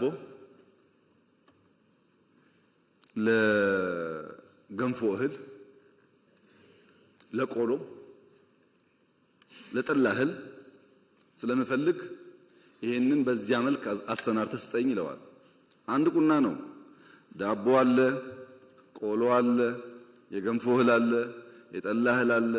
ፍላጎቱ ብዙ ነው እና ሙያተኛው ወይ ፍላጎትህን ቀንስ ወይ ገብሱን ጨምር አለው። ያለኝ ይሄ ነው እንዴት አድርጌ ልጨምር ሲለው ሁለት ምርጫ አለ። አንደኛው ምርጫ አሁን ያለ አንድ ቁና ስለሆነ ለዳቦ ብቻ ወይም ለገንፎ ብቻ ላዘጋጅልህ። የለም የዳቦም የገንፎም ፈልጋለሁ ካክ ደግሞ አትብላ። አሁን ያዘውና ዘንድሮ ዝራውና በሚቀጥለው 5-6 ቁና ሲሆንልህ ያኔ ይዘውና አለው ይባላል። እናንተ ግን እንደ አዋቂ እንደ ልባም ሰው ማሰብ ያለባችሁ ጉዳይ ገበታ ላይ ያለው 3 እንጀራ ከሆነ እኛ 10 ሰዎች ከሆነ እዚሁ ገበታ ላይ ያለውን እንጀራ ነው የምንሻማው፣ 3ቷን ለ10። ልባም ሰዎች፣ ለትውልድ የሚያስቡ ሰዎች፣ በተለይ መምህራን ሲሆኑ ማሰብ ያለባቸው እንዴት ገበታው ላይ ያለውን ማድ 5፣ 6፣ 7፣ 10 እናርገው። ገበታውን እናስፋው እንጂ ያለችውን ብንሻማ እሷን ብንቀራመት እኛም በደህነት ልጆቻችንም ከዛ የባሰ ደህነት ይጠብቃቸዋል። ገበታ ማስፋት በምርት ነው የሚመጣው፣ በከንቱ አይመጣም። እሱ ላይ አብረን መስራት ይኖርብናል። የመጀመሪያው ማቀፍ ምንድነው? አጠቃላይ በሀገር እንየው። ነፃ ያችሁት ጉዳይ ለእናንተ ብቻ አይሆንም። በሀገር ማቀፍ እናያለን። የትምህርት ኮሚሽን የተባለው መከራ እየበላን ያለነው ተቋም ሪፎርም ለማድረግ ነው። ብዙ አይነት ሰው ነው ያለው እና ሌላ በሽታ ከምንጨምር ባሉን ተቋሞች ውስጥ ስራችን አዘምነን የመምህራን ጥያቄ ደግሞ እንደዚህ መነጋገር እስከቻልን ድረስ ማናቀው ጉዳይ አይደለም፣ እየፈታን ብንሄድ ነው የሚሻለው በሚል ማቀፍ ውስጥ ብናየው። እዚያ የቀሩትሳ ሁለተኛው ማቀፍ አሰራራችን፣ ህጋችን፣ ስትራቴጂያችን እንፈትሽ። ትናንት በነበረን እውቀት በነበረን አንደርስታንዲንግ የሰራናቸው ጉዳዮች ያጎደሉት ጉዳይ ካለ እንፈትሽ። ለምሳሌ ከፖሊሲ ጋር አያይዞ ወንድም ያነሳቸው ጉዳዮች ባለፈው ታስታውሱ ከሆነ አማርኛ እንደ ሰብጀክት ለማትሪክ ይቀርብ ነበር። ታውቃላችሁ፣ ይሄ ለአማርኛ ቋንቋ ተናጋሪዎች የሚያዳላ ነው። ሌሎች ከአማርኛ ውጭ ቋንቋ የሚናገሩ ሰዎች ተጎድተዋል ተብሎ ነው የቀረው። ጭቅጭቆ የነበረው እንደዛ ነው። አሁን ደግሞ ኦሮምኛና አማርኛ ነው። ማትሪክ ብናስገባ ወላይታ ተጎዳው አይልም ወይ? ትግራዋይ ተጎዳው አይልም ወይ? ሶማሌ አይልም ወይ? አፋር አይልም ወይ? ሁሉንስ እንችላለን ወይ? እንዴት ስናጣጥመው ማሰብ ይፈልጋል። ምክንያቱም ለሁሉ አክሽን ከሌላው ግን ጥያቄ አለ። አሁን በቅንነት ነው ወንድም ያነሳው፣ ገብቶኛል። ምንም ችግር የለበትም፣ ሐሳቡ ጥሩ ነው። ይሄን ግን ይሁን ብንል እዚሁ ጋር ያለው ሶማሌ ወንድማችን እኛስ ይላል። ወደዛ እየገባን ስንሄድ ዳይቨርሲፋይድ ቋንቋ ስላለን ያዋጣናል ወይ? አንድ ቋንቋዎቹ ደግሞ እንዳይሞቱና አገር በቀል ቋንቋዎች እያደጉ ደግሞ እንዲሄዱ እንዴት እንስራበት? የሱን ኮንሰርን ለመመለስ ይሄ መፈተሽ ይፈልጋል። ዝም ብዬ አውትራይት የምናገረው ጉዳይ አይደለም። በደንብ ማየት አለብን። ከመምህራን ሙያ ብቃት ጋር፣ ስልጠና ጋር፣ ከትምህርት ፍኖተ ካርታችን ጋር፣ ስትራቴጂያችን ጋር ያነሳቸው ጉዳዮች ፍተሻ ይፈልጋሉ። መዋጮ እናንተ ሳታቁ ከደሞዛችሁ በቀጥታ የሚቆረጥ ከሆነ ስህተት ሳይሆን ወንጀል ነው። ትክክል አይደለም። እናንተን ሳያማክሩ መቁረጥ ማንም ሰው አይችልም። ደሞዝ እኮ የግል ሀብታችሁ ነው። አማክሯችሁ ናዋጣ ካላችሁ ብቻ ነው የሚደረገው። መዋጮ ግን ያስፈልጋል ወይ አያስፈልግም ያላችሁ እንደሆነ ምርጫ እናንተ ነው። ግዴታ አይደለም። እኔ በመዋጮ ነው ይሄን ግቢ የሰራሁት። ትናንት ሳይንስ ሙዚየም የሰራው በጣም አብዛኛው ነገር እንደዛ ነው። እንኳን እናንተ የውጭ ሰው እያዋጣ ስለሆነ ለምን ያለን ሪሶርስ ውስን ነው። ተሻምተን ካላመጣን በቀር ስራ እንሰራም። ወንጪ፣ ጎርጎራ፣ አላላኬላ፣ ጨበራ ምናምን የሚባለው በሙሉ መዋጮ ነው። እሱ ሁሉ ይቀራል ማለት ነው። መዋጮ ግን አምነን ፈቅደን ወደን በአቅማችን ልክ የምናደርገው እንጂ በጅምላ የሚቆረጥ መሆን የለበትም። እንፈትሻለን፣ ይህንን ጉዳይ እንፈትሻለን። የፖሊሲ ውይይት ላይ መምህራን ቢሳተፉ እንፈትሻለን። ይሄን በሚመለከታቸው ጉዳይ ላይ ለማወያየት ዝግ ነበር ወይ እስካሁን ያለው ሁኔታ ከነበረስ እንዴት እናሻሽለው ብለው እንፈትሻለን። ግን ማወቅ ያለባችሁ ነገር ህግ አውጪ፣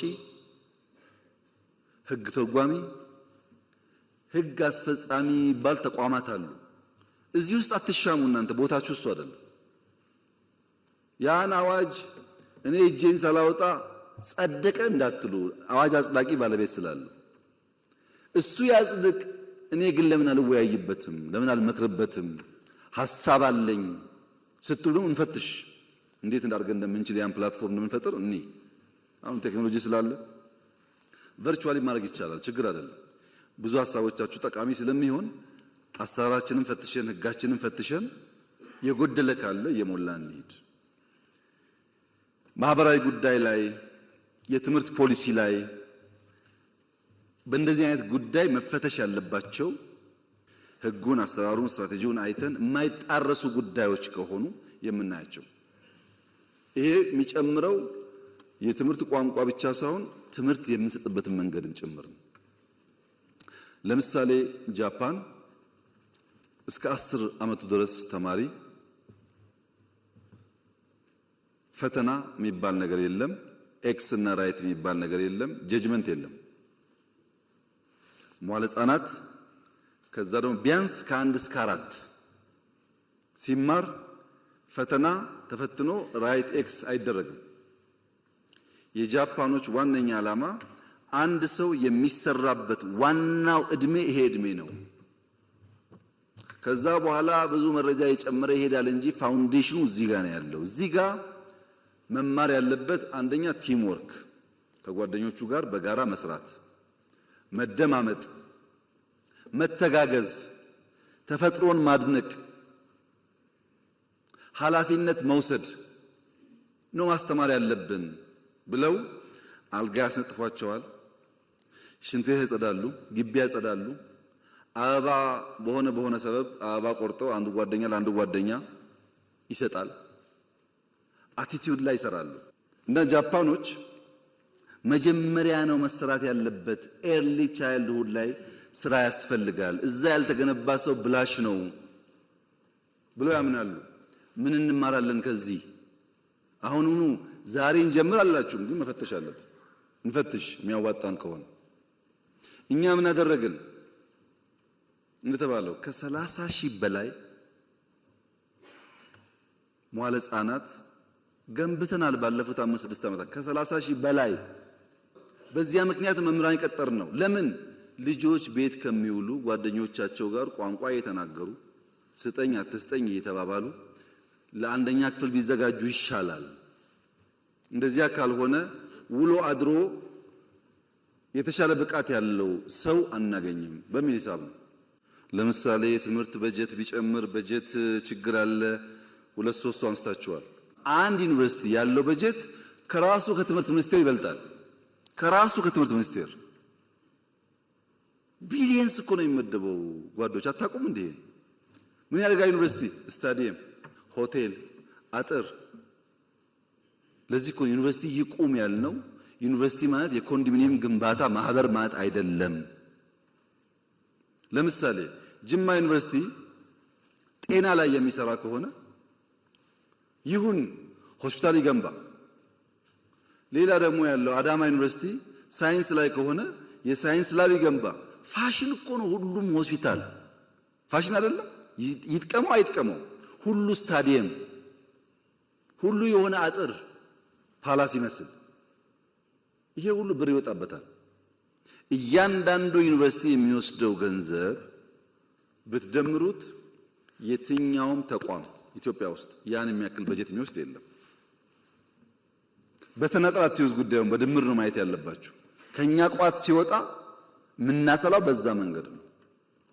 ሁለተኛ ሃይ ስኩል አግዙ ደግፉ የተባለው በቅንነት ለምሳሌ እንደሚያነሳው እውነቱን ነው። መታገዝ የሚፈልጉ ክልሎች አሉ። በአየር ጸባይ ምክንያት፣ በስራ ባህል ምክንያት ብዙ የማይተጉ ክልሎች አሉ። ማገዝ አለብን። ግን ደግሞ እንደሚማወቅ ያለብን ነገር ፌዴራሊዝም የሚባል ስርዓት ኢትዮጵያ ውስጥ ይኑር ያስፈልጋል ብለን ካመን ሃይ ስኩል ማስተዳደር የእያንዳንዱ ዞንና ክልል ስራ መሆኑን ማመን አለብን። ሃይ ስኩል ሲበላሽ የፌዴራል ስርዓቱ ግን ፌዴራሊዝም አብሮ አይሄድም። ይሄ ሃይ ስኩል መገንባት፣ የሃይ ስኩል መምህር መቅጠር፣ የሃይ ስኩል ደሞዝ መክፈል፣ የሃይ ስኩል መምህር ቤት ቦታ መስጠት የእያንዳንዱ ክልል ስራ ነው። ያን እንሻል ስንል ፌዴራል ስርዓቱን ስለምናፈርሰው ሌላ ደግሞ ኮንሲኩዌንስ ያመጣል ማለት ነው። እናንተ ሁሉን ስለምታውቁ እንደራችሁም የእውቀት ጋን ስለሆናችሁ በዚህኛው ያለው አደጋ በዚህኛው ያለው ጠቀሜታ ለማመዛዘን አትቸገሩም። በዚያ ስፕሪት ነው ማየት ያለብን። በጀት የቀነሰ አይደለም የኛ አሰራር።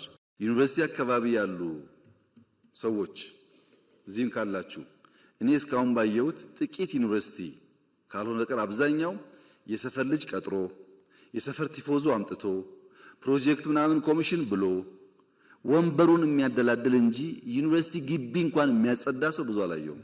ግቢውን ተውት አገሩን። እሱን ወደ ውስጥ መፈተሽ የሚጠቅም ይመስለኛል።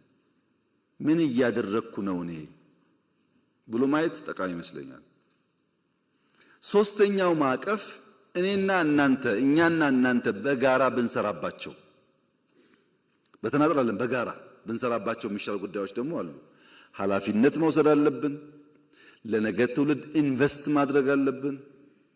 ተስማምተን የጋራ አሳይመንት ካልሆነ በቀር በአንድ ወገን የማይሰራ አንደኛው ምን አልኩኝ እንመልሳለን፣ እንፈትሻለን። ሁለተኛው ምን አልኩኝ ከሌሎች ተቋማት ጋር ክሮስ ሴክተራል ስለሆኑ እዚያ ውስጥ እናያለን። አሁን የማነሳቸውንስ በጋራ እንሰራበታለን። ያኔ መልሱ ሙሉ እየሆነ ይመጣል። አንደኛ ትምህርት ለትውልድ መቀጠል አለበት ብላችኋል። ትክክል ነው፣ መቀጠል አለበት። ግን የኔም የናንተም ስራ ነው፣ የፕሮፌሰር ብርሃኑም የናንተም ስራ ነው። ለምሳሌ ብሩ ተለመነ፣ የሆነ ሪሶርስ ተገኘ፣ መጨረሻ ግን የሚሰራው እዛው ያለ ወጣት ነው። ለዛ ወጣት ያንተን ድጋፍ እንፈልጋለን። ይሄ ትምህርት ቤት ለልጆቻችን ነው፣ ለኛ ነው የሚሰራው፣ ማገዝ አለብን ብለህ ካላስተማርከው በቀር ብሩ እያለ ስራው አይሰራም ማለት ነው። ከተገነባስ በኋላ ትምህርት ቤት ሃይ ስኩል እዚህ ጅማ ላይ፣ ወለጋ ላይ፣ እዚህ ምዕራብ ደቡብ አካባቢ ላይ ሃይ ስኩል ገንብተን እንሰት መትከል፣ አቮካዶ መትከል፣ ቡና መትከል እንዴት ብርቅ ይሆናል? ዝናብ እንደዚህ ብሎ የሚዘንበው ተማሪ እንዴት ነው በግቢ ውስጥ የማይተክለው? እንዴት ትምህርት ቤት ግቢ ውስጥ አቧራ ይታያል? ይሄን እናንተ ካላገዛችሁ ማን ያግዛል? ደግሞ ብዙዎቻችሁ እርግጠኛ ነኝ ስትማሩ አርብ ከሰዓት ግቢ ማጽዳት፣ የትምህርት ቤት ጓሮ መኮትኮት፣ የትምህርት ቤት ቡና መልቀም ስራችን ነበር አልነበረም? በቃ እሱ ማስቀጠል አለብን። ተማሪ መስራት አለበት። ያን ካልተለማመደ ሰው አይሆንም፣ ሙሉ ሰው አይሆንም። ይሄን ከናንተ ድጋፍ እንፈልጋለን። ምርታማነት፣ አርሶ አደሩ ፕሮዳክቲቭ እንዲሆን ኢኒሼቲቮች ሲመጡ ከዚህ ይሁነኝ ብላችሁ በየከባቢያችሁ ማየት። ለምሳሌ አሁን ኮሪደር ብለን ቢሾፍቱ፣ አዳማ፣ ሻሸመኔ፣ ጅማ፣ ነቀምት ወደ ምስራቅ ያለው እንኳን ትቼ እነዚህ ሁሉ ከተሞች ይገነባል ኮሪደር። ቢሾፍቱ ላይ ከዚህ ከአዲስ አበባ መውጫ ከአቃቂ እስከ ሞጆ ያለው 26 ኪሎ ሜትር መንገድ ኦሮሚያ የሚገነባው። የኦሮሚያ ከተማ በሙሉ ቢሾፍቱ ብቻ ቢሆን ኖሮ፣ ጅማ ቢቀር፣ ነቀምቴ ቢቀር፣ ምናምን ቢቀር ኖሮ አዲስ አበባ ያየሽውን 100% ታይ ነበር እዛ። ኦሮሚያ ግን ትልቅ ነው፣ ብሩ ግን ውስን ነው። በዚያች ውስን ሀብት ልክ እንደ አዲስ አበባ አንድ ቦታ የሚታይ ጉዳይ ማድረግ አይችልም። ይሄን እናንተ አንደርስታንድ ማድረግ አለባችሁ። ኮሪደር ከተማ ላይ ግን ቢያንስ በትንሹ እኔ እንኳን በቅርበት እመራቸው ጅጅጋ፣ ሐረር፣ ድሬዳዋ 3 ትላልቆች አሉ። በምስራቅ ጅማ፣ ነቀምት አለ፣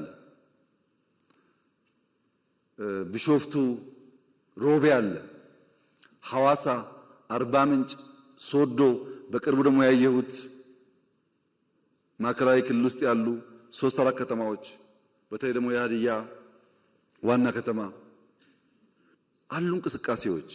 መጠናቸው ግን እንደ አዲስ አበባ መሆን አይችልም፣ ብሩ ትንሽ ስለሆነ። እዛ የሚዋጣው ብር ውስን ነው፣ የሚሰጠው ብር ውስን ነው። ልክ እንደ አዲስ አበባ ማድረግ አይቻልም። ወደ ዋና ጉዳይ ስመጣ በቅርቡ በሃላባ፣ ከምባታ፣ ሀዲያና ስልጤ የገጠር ኮሪደር ብለን ጀምረናል። እነዚህ ስራዎች 4-5 አርሶ አደር ሶላር ሲስተም ያለው፣ ሽንት ቤት ያለው፣ ሳሎን መኝታ ቤት ያለው፣ የከብቶች ቤት ያለው፣ መጠነኛ ጓሮ እርሻ ያለው ሞዴል ለመስራት ነው። በእኛ አቅም 4 ጀመር። እዛ አካባቢ ያላችሁ ሰዎች ፎሎ አድርጋችሁ ደግፉ፣ እንዲባዛም አድርጉ። ያ ነገር መንግስት አክሮስ ዘ ካንትሪ ቤት ሊገነባ አይችልም። ታውቃላችሁ፣ ማሳያ ስራ ነው የሚሰራው። ባለፉት 6 ዓመታት አዲስ አበባ ላይ እዚህ አዋሬ እያፈረስን ስንገነባ ታውቃላችሁ። አሁን ደግሞ አዲስ አበባ ይበቃል ብለን በገጠር ኮሪደር አርሶ አደር ለመንካት መተናል። እሱን ማስፋት ላይ ብታግዙን፣ የጋራ ትርክት መገንባት ላይ ቅድም ወንድም ያነሳው 100% ከሐሳቤ ጋር ይስማማል። የጋራ ትርክት መገንባት ላይ እንደሚያስፈልግ አውቀን ስትራቴጂ ቀይሰን እቅድ አወጥተን እየሰራንበት ነው። የእናንተ ድጋፍ ግን ያስፈልጋል። ሰው ነው፣ ሰው አትግደል፣ ወንድምህ ነው የሚል እሳቤ በየቀኑ በየትምህርት ቤት ካልተነገረ በስተቀር በሚዲያ ብቻ በቂ አይደለም። አብረን እንስራ። እሱም ምርታማነት ላይ ስንዴው፣ ቡናው፣ ሻዩ ፕሮዳክቲቪቲ እንዲያድግ አርሶ አደር ማንቃት ማስተማር ላይ አብረን እንስራ። የትምህርት ጥራት ላይ አብረን እንስራ። በመንግስት ፖሊሲ ብቻ አይመለስም። መልካም አስተዳደር አብረን እንስራ። እናንተ እኮ ናችሁ የሁሉ ሰው አስተማሪ። ቅድም እንዳላችሁት ቀበሌ ላይ የሚረብሸው ወረዳ ላይ የሚረብሸውን ሰው ያስተማራችሁትን ሰው እባክህን ህዝብ አገልግል፣ ነውር ነው ታሪካችን ባህላችን ብላችሁ ብትመክሩ ብዙ ሰው ሊቀየር ይችላል። አግዙ። እሱ ላይ እኔ ጋር ብትወረውሩ ጠጠሩን ብቻዬን አልፈታውም። ብንተጋገዝ ግን ሊቀንስ ይችላል። እንደነዚህ አይነት ጉዳዮች በጋራ ብንሰራ የኛን ሁኔታ ተገንዝበን ብዙ ዕዳ ያለበት ሀገር መሆን አውቀን ከኋላ ደግሞ አርፍደን ደራሽ ስለሆን ፈጥነን ቀንም ማታም ሰርተን ነገር እንቀይር ካላችሁ መተጋገዝ ይፈልጋል። አንዳንዱን እንመልስላችኋለን፣ አንዳንዱን እንፈትሻለን ፖሊሲዎቻችን። አንዳንዱን ግን በጋራ ካልሰራን በቀር በእኛ ብቻ አይመለስም። ካገዛችሁን ካገዝናችሁ ከተጋገዝን ግን በእርግጠኝነት ጊዜ ይወስዱ እንደሆን እንጂ እየተፈቱ ይሄዳሉ። በመንግስት በኩል እነዚህን ያደሩ ችግሮች በ5 ማዕቀፍ ውስጥ ልንፈታ ወስነናል። በ5 ማዕቀፍ ውስጥ የመጀመሪያው ኢንክሉሲቭ ናሽናል ዲያሎግ ነው። ብዙ የሚያጨቃጭቅ ጉዳይ አለን፣ ግን ቁጭ ብለን በንግግር እንፍታ፣ በውይይት እንፍታ፣ በመደማመጥ እንፍታ። መደማመጥ ያስፈልጋል። የአንዱ ፍላጎት ሲሳካ አንዱ ስለሚያኮርፍ አንዱን አስኮርፎ ደግሞ የተሟላ ሀገር መፍጠር ስለማይቻል እንወያይበት ነው ያልነው። በእናንተ እድሜ በአባቶቻችሁም እድሜ የኢትዮጵያ መንግስታት አንዳቸውም ቢሆኑ ጉዳያችንን በውይይት እንፍታ ብለው የውይይት አውድ ፈጥረው አያውቁም። ኢንክሉሲቭ ናሽናል ዲያሎግ በኢትዮጵያ ታሪክ የመጀመሪያው ነው። ለመጠቀም ያለው ፍላጎት ግን ውስን ነው። እንወያይ ይልሃል። እሺ እንወያይ ስታቋቁም ደግሞ አይወያይም። ካልተወያየ ችግሩን ካልተናገረ ግን መፍትሄ ከየትም ሊመጣልት አይችልም። እና አንዱ መፍትሄ ያልነው እንወያይ። ስለምን? ደሞዝ ሊሆን ይችላል፣ መሬት ሊሆን ይችላል፣ ህገ መንግስት ሊሆን ይችላል፣ ስልጣን ሊሆን ይችላል፣ ድንበር ሊሆን ይችላል፣ ባህር በር ሊሆን ይችላል። ግን እንወያይ፣ በውይይት በምክክር እናርገው። ስንመካከር አንዳንዱን ዛሬ አንዳንዱን ነገ አንዳንዱ ደግሞ እናቆየዋለን። ካልተመካከርን ቅደም ተከተል ይጠፋል። አንዱ ማዕቀፍ ውይይት ነው። እሱ ላይ እናንተም ሚናችሁ መጫወት አለባችሁ። ሁለተኛው ማዕቀፍ የሽግግር ፍትህ ነው። ተበድያለሁ፣ ተገድያለሁ፣ ተቀምቻለሁ፣ ተጎድቻለሁ ብዙ ሮሮ ስላለ አላየንም አልሰማንም ብለን ከምንዘጋ የሽግግር ፍትህ ብናበጅ በየጊዜው የተጎዱ ሰዎች ካሉ በይቅርታም በሽግግር ፍትህም ቢታይላቸው ለአንዴና ለመጨረሻ ጊዜ የትናንትናው ታሪክ ፋይል ዘግተን መማሪያ ብቻ አድርገን ወደፊት ለመንደርደር ያግዘናል እና የሽግግር ፍትህ እናበጅ። እንወያይ ብቻ አይደለም፣ ቁስል ባለበትም ፍትህ እናረጋግጥ። ሶስተኛው ማዕቀፍ በርካታ ሰዎች አኩርፈው ጫካ ገብተዋል። በኢትዮጵያ ሕገ መንግስት መሰረት በትጥቅ ለስልጣን መታገል ሕገ ወጥ ነው፣ አይፈቀድም። ሕገ ወጥ ነውና በሕግ ማስከበር ብቻ እንሂድ ካል ስለማያዋጣ ዲዲአር እናርግ። የታጠቁ ሰዎች በተሐድሶ ትጥቃቸውን ፈተው በሙያቸው ሰርተው ወደሚኖሩበት ስርዓት እንመልሳቸው። ከትግራይም ይሁን ከኦሮሚያ ከአማራም ይሁን ከቤኒሻንጉል ብለን ዲዲአር አበጀን። ኮሚሽን ተቋቋም ነው።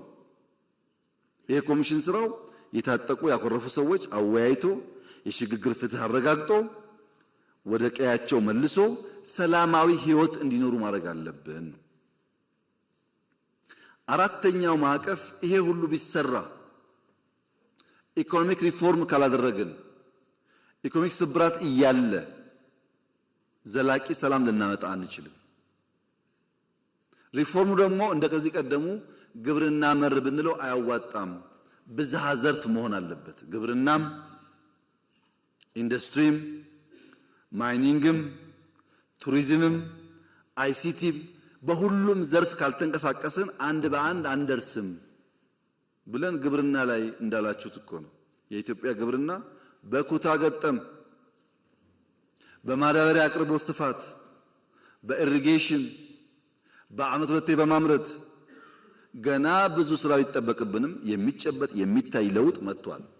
መካድ አይቻልም። በቡና በስንዴ በሩዝ መጥቷል። ገና ግን ብዙ ስራ ይጠበቅብናል። ጥያቄ የለውም እሱ። ያልታረሰ ቦታ ሰፊ አለን፣ ውሃ አለን። በስፋት በኩታ ገጠም በማሽነሪስ ምርታማነት ማሳደግ አለብን። ጅማሮ ግን ተስፋ ሰጪ ነው። በኢንዱስትሪም እንደዚሁ ነው። በቱሪዝም ትናንት እንዳያችሁት ነው። በጣም በርካታ ስራ ተሰርቷል። በአይሲቲም ተሞክሯል እንደዚሁ። ማይኒንግ ከዚህ ቀደም የተዘነጋ ሴክተር ነው። በዚህ ዓመት ለመጀመሪያ ጊዜ ላለፉት ብዙ አስርተ ዓመታት በኢትዮጵያ ውስጥ ነምበር 1 ኤክስፖርት ቡና ነው። ከቡና ቀጥሎ ያሉት ተደምረው ወደ ቡና አይጠጉም። ዘንድሮ ግን በኢትዮጵያ ኤክስፖርት አንደኛው ወርቅ ነው። ስለዚህ ማይኒንግ ያስፈልጋል ማለታችን ሰርቷል ማለት ነው። ከለውጡ በፊት እኔ ኮንታ ስመጣ 1 ኪሎ ግራም ሲሚንቶ ኮይሻ አልነበረውም። 1 ኪሎ ግራም ፕሮጀክቱ አለ፣ ካምፕ አለ። 1 ኪሎ ግራም ሲሚንቶ ለግድብ ግን አልተሰራም። አሁን ግድቡ እሱ ሁሉ ገንዘብ ነው ከናንተ ላይ ተቀምጦ የሚሰራበት ማለት ነው። በነገራችን ላይ 27000 ኪሎ ሜትር አስፋልት ኮንክሪት ኮንትራክት ነው ያለው ኢትዮጵያ ውስጥ። ምንም ሳልጨምር 1.5 ትሪሊየን ብር ጠይቀውኛል። 1.5 ትሪሊየን የኢትዮጵያ አጠቃላይ በጀት 2 ትሪሊየን ነው። 1.5 መንገድ ጠይቋል። በጣም ሰፊ ቦታ መንገድ ስራ አለ። ችግሩ ምንድነው? ጥራት የለም፣ ሌባ ብዙ ነው እንደምታውቁት፣ ሲሚንቶ ይሰርቃል፣ ያይሰርቃል፣ ችግሮች አሉ። እንደ መንግስት ግን በጣም ትልቅ ሪሶርስ ነው ያለው። ግድቦች ነግሬያቸዋለሁ። በኢትዮጵያ ትልቁን አየር መንገድ ለመገንባት እየሰራ መሆን ታውቃላችሁ።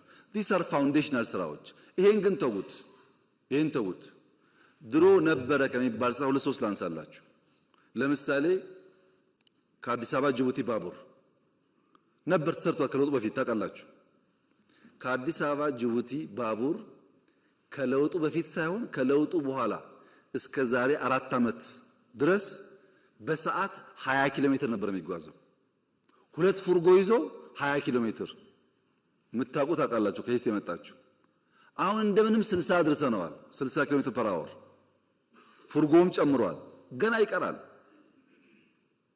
ተሰራ ተባለ እንጂ የሰራተኛ ደሞዝ መክፈል አይችልም። እዳ አይደለም ደሞዙን አንድ በሉ።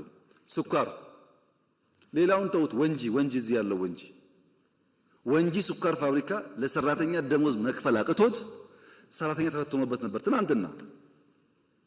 ለውጡ በእያንዳንዱ ጓዳ ውስጥ የፈታቸው ጉዳዮች በጣም በርካታ ናቸው። ወይም እኛ አልተናገርናቸውም ወይም እናንተ ማየት አልፈለጋችሁም። እናንተ ሲባል ድፍን ኢትዮጵያ ማለት ነው። እናንተ ብቻ አይደላችሁ። ከ13 ፋብሪካዎች ስኳር አሁን እንደምንም 7 ደረስን። 7ቱ ብቻ ነው ደሞዝ ቢከፍለው። ብድር ይመጣል ከቻይና እድገት ይባላል። ብድር ይመጣል እድገት ይባላል። በብድር እድገት እና ኳሊቲ እድገት ይለያያል። የኢትዮጵያ ኢኮኖሚ የነበረበት ሀብት ይታወቃል። ለባቡር፣ ለስኳር፣ ለምናምን ብሎ ከቻይና ሲመጣ ኢትዮጵያ አደገ ይባላል። ግን ፕራክቲካሊ ነገር የለም። ለዚህ ነው ኮመርሻል ሎን ይብቃ ያልነው። ማይኒንግ ላይ እንስራ፣ ወርቅ እናውጣ እንጂ ከቻይና ብር እያመጣን 10% ድራማ ነው አይሰራም ነው ያልነው። እንደ መንግስት አይደለም፣ እንደ ባለቤት ነው። ልማት አለ። ይሄ ልማት ደግሞ ዓለምን እያስደመመ ነው ያለው። ባካችሁ አይናችሁን ግለጡ። ዓለም እኮ የተደነቀ ያለው በኢትዮጵያ ስራ። ምን ለምን ትገረማላችሁ? ኮመርሻል ሎን ሳትወስዱ እዳ እየከፈላችሁ እንዴት ለማላችሁ እኮ ነው ዓለም እያለ ያለው። እኛ ያልነው ምንድነው? ሀገራችን ነው ስሙኒም 10 ሳንቲምም ከመምህርም ከውጭም ተሰብስባ ኢትዮጵያን የምትውለው አንድም ሳንቲም እኛ እያወቅን አትወጣም። ምን ለማው ለዚህ ነው። ይሄው የኃይለ ሥላሴ ቤተ መንግስት እኮ 50 ዓመት ተዘጋ። እሳቸው ሞቱ። ደርግ 10 ምናምን ዓመት ዘጋ። እዚህ ገባ አልፈልግም አለ የፊውዳል ስለሆነ። ኢህአደግ 20 ምናምን ዓመት ወይም 30 ዓመት ከኛ ጋር ተደምሮ ዘጋ። ከ50 ዓመት በኋላ ሰው አደሰላችሁ። ትውልድ ያድሳል። ዛሬ ጫካ ብሎ ቢሳደብ ዛሬ ምናምን ችግር የለውም። ትውልድ ባያዝ የለውም። በእውነት ያየዋል። ያኔ ሁሉም ታሪክ ይወጣል። ይልቁንስ እኔ ቢሮ ስገባ 59% የኢትዮጵያ ጂዲፒ ዕዳ ነበር። አሁን እኮ የውጭ ዕዳ 13 አድርሰነዋል። አትጠራጠሩ፣ በጥቂት ዓመታት ውስጥ ከ10 በታች ይሆናል። ዕዳ አናውርስም።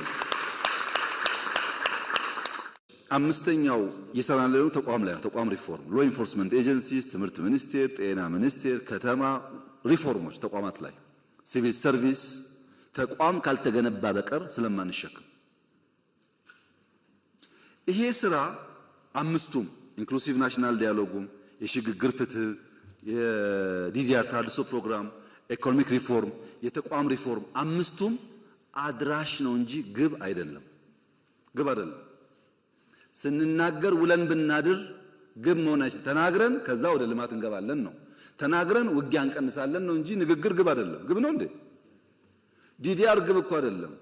ከምንተዋኮስ አብረን እናርሳለን ለማለት ነው እንጂ ግብ አይደለም። እነዚህ 5 ጉዳዮች ማየት ያለባችሁ ልክ አንድ ሰው ትኬት ቆርጦ አሜሪካን ሲጓዝ እንዳለው ስፕሪት ነው። አንድ ሰው ትኬት ቆርጦ ወደ አሜሪካ ሲሄድ የሚሰጠው አንድ ወንበር ነው። ታውቃላችሁ፣ ሰዓቱ 10 ምናምን ሰዓት ነው በረራው። አንድ ወንበር ይሰጠዋል። መቀመጫም ነው፣ ከደከመውስ አልጋም ነው። መንቀሳቀሻ ቦታ የለም። ታውቃላችሁ፣ ትንሽ ቦታ ናት አውሮፕላን ላይ። ሰው ቢርበው ምግብ ቢል አንዴ ሁለቴ ይሰጣል። ግን ይሰጥ ፈልገህ አይደለም፣ ይሰጣል፣ ታሽጎ ይሰጣል እንጂ ይሄኛውን አልፈልግም ምስር አድርግልኝ አይባልም። አየር ላይ ይባላል። ሽሮ አድርግልኝ እኮ አይባልም። ወይ ትበላለህ ወይ ትተዋለህ። ለምን? የአውሮፕላን ስራ ማድረስ ነው እንጂ እኮ አውሮፕላን በራሱ አገር አይደለም። የምትሄድበት እስከምትደርስ ሽንት ቤቱ ውስን ነው፣ መቀመጫ ውስን ነው፣ አልጋው አይመችም፣ መንቀሳቀሻ ቦታ የለም፣ ምግብ ውስን ነው። ችለህ ዋሽንግተን ስትደርስ ክፍት ይሆናል ማለት ወይ ከዛ ስመጣ ክፍት ይሆናል ማለት ነው። እኔና እናንተ ያለንበት ሁኔታ እንደሱ ነው። አድራሾች ነን፣ ወደ ብልጽግና አድራሽ ነን። ያሻነውን ነገር ማድረግ አንችልም። ማመን አለባችሁ ይሄን ጉዳይ። አድራሽ ነን። እኔና እናንተ አድራሽ ነን። ልጆቻችን ናቸው ብልጽግናን የሚያዩት። ለውጦች በሀገር ደረጃ እየመጡ ያሉት እኔና እናንተ አድራሽ መሆናችን ገብቶን አድራሽ የሚቸገረውን ችግር አምነን ከሰራን ብቻ ነው እንጂ ይድላን ካል አይሆንም። ግን በቃ የኔና የናንተ እጣ እሱ ነው። እጣ ወደቀብን፣ ተቸግረን መከራ በልተን ይሄን ሀገር ማሸጋገር አለብን። እንደዛ ማሰብ ከናንተ ይጠበቃል። ሰላም ድሮና ዘንድሮ ሰላም ይለያያል። ድሮ ሽፍቶች ነበሩ ኢትዮጵያ ውስጥ። ልክ እንደ ባህል ነው መሸፈት፣ አዲስ አይደለም። ግን የድሮ ሽፍታ የአብነት ትምህርት ቤት አይዘጋም፣ መድረሳ አይዘጋም። መድረሳ ጋር ሲደርስ አክብሮ ነው የሚያልፈው። ሽፍታ አለ።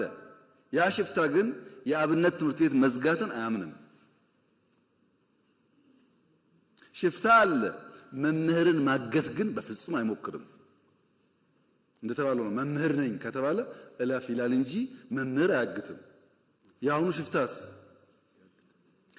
ሽፍታ መምህር ማገት፣ ትምህርት መዝጋት፣ ተማሪ እንዳይማር መከልከል የትግሩ አካል ያደረገ ግን ደግሞ እታገልልሃለሁ የሚል ሆኖ መጣ።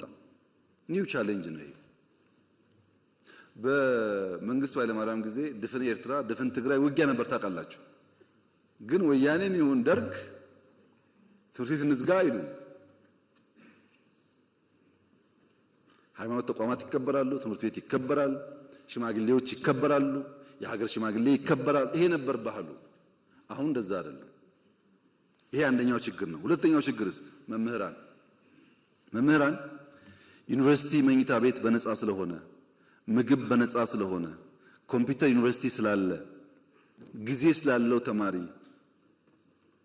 ያን የእውቀት ማድ የሚገኝበትን ሪዝኒንግ የሚያድግበትን ተቋም ጽንፈኝነት እንዲሰራፋበት፣ ውሸት እንዲስፋፋበት፣ ስድድብ እንዲበዛበት፣ እውቀት ሳይሆን ቅጥፈት እንዲፈበረክ አልፈቀድንም ወይ? አልፈቀድንም።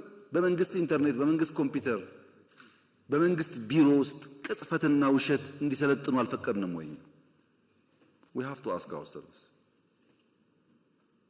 ሁለተኛ መምህር የእውቀት አባት የተከበረው፣ የተፈራው፣ የተወደደው ሽማግሌው፣ አስታራቂው የእውቀት አባትነቱን ጥሎ አልሸፈተም ወይ?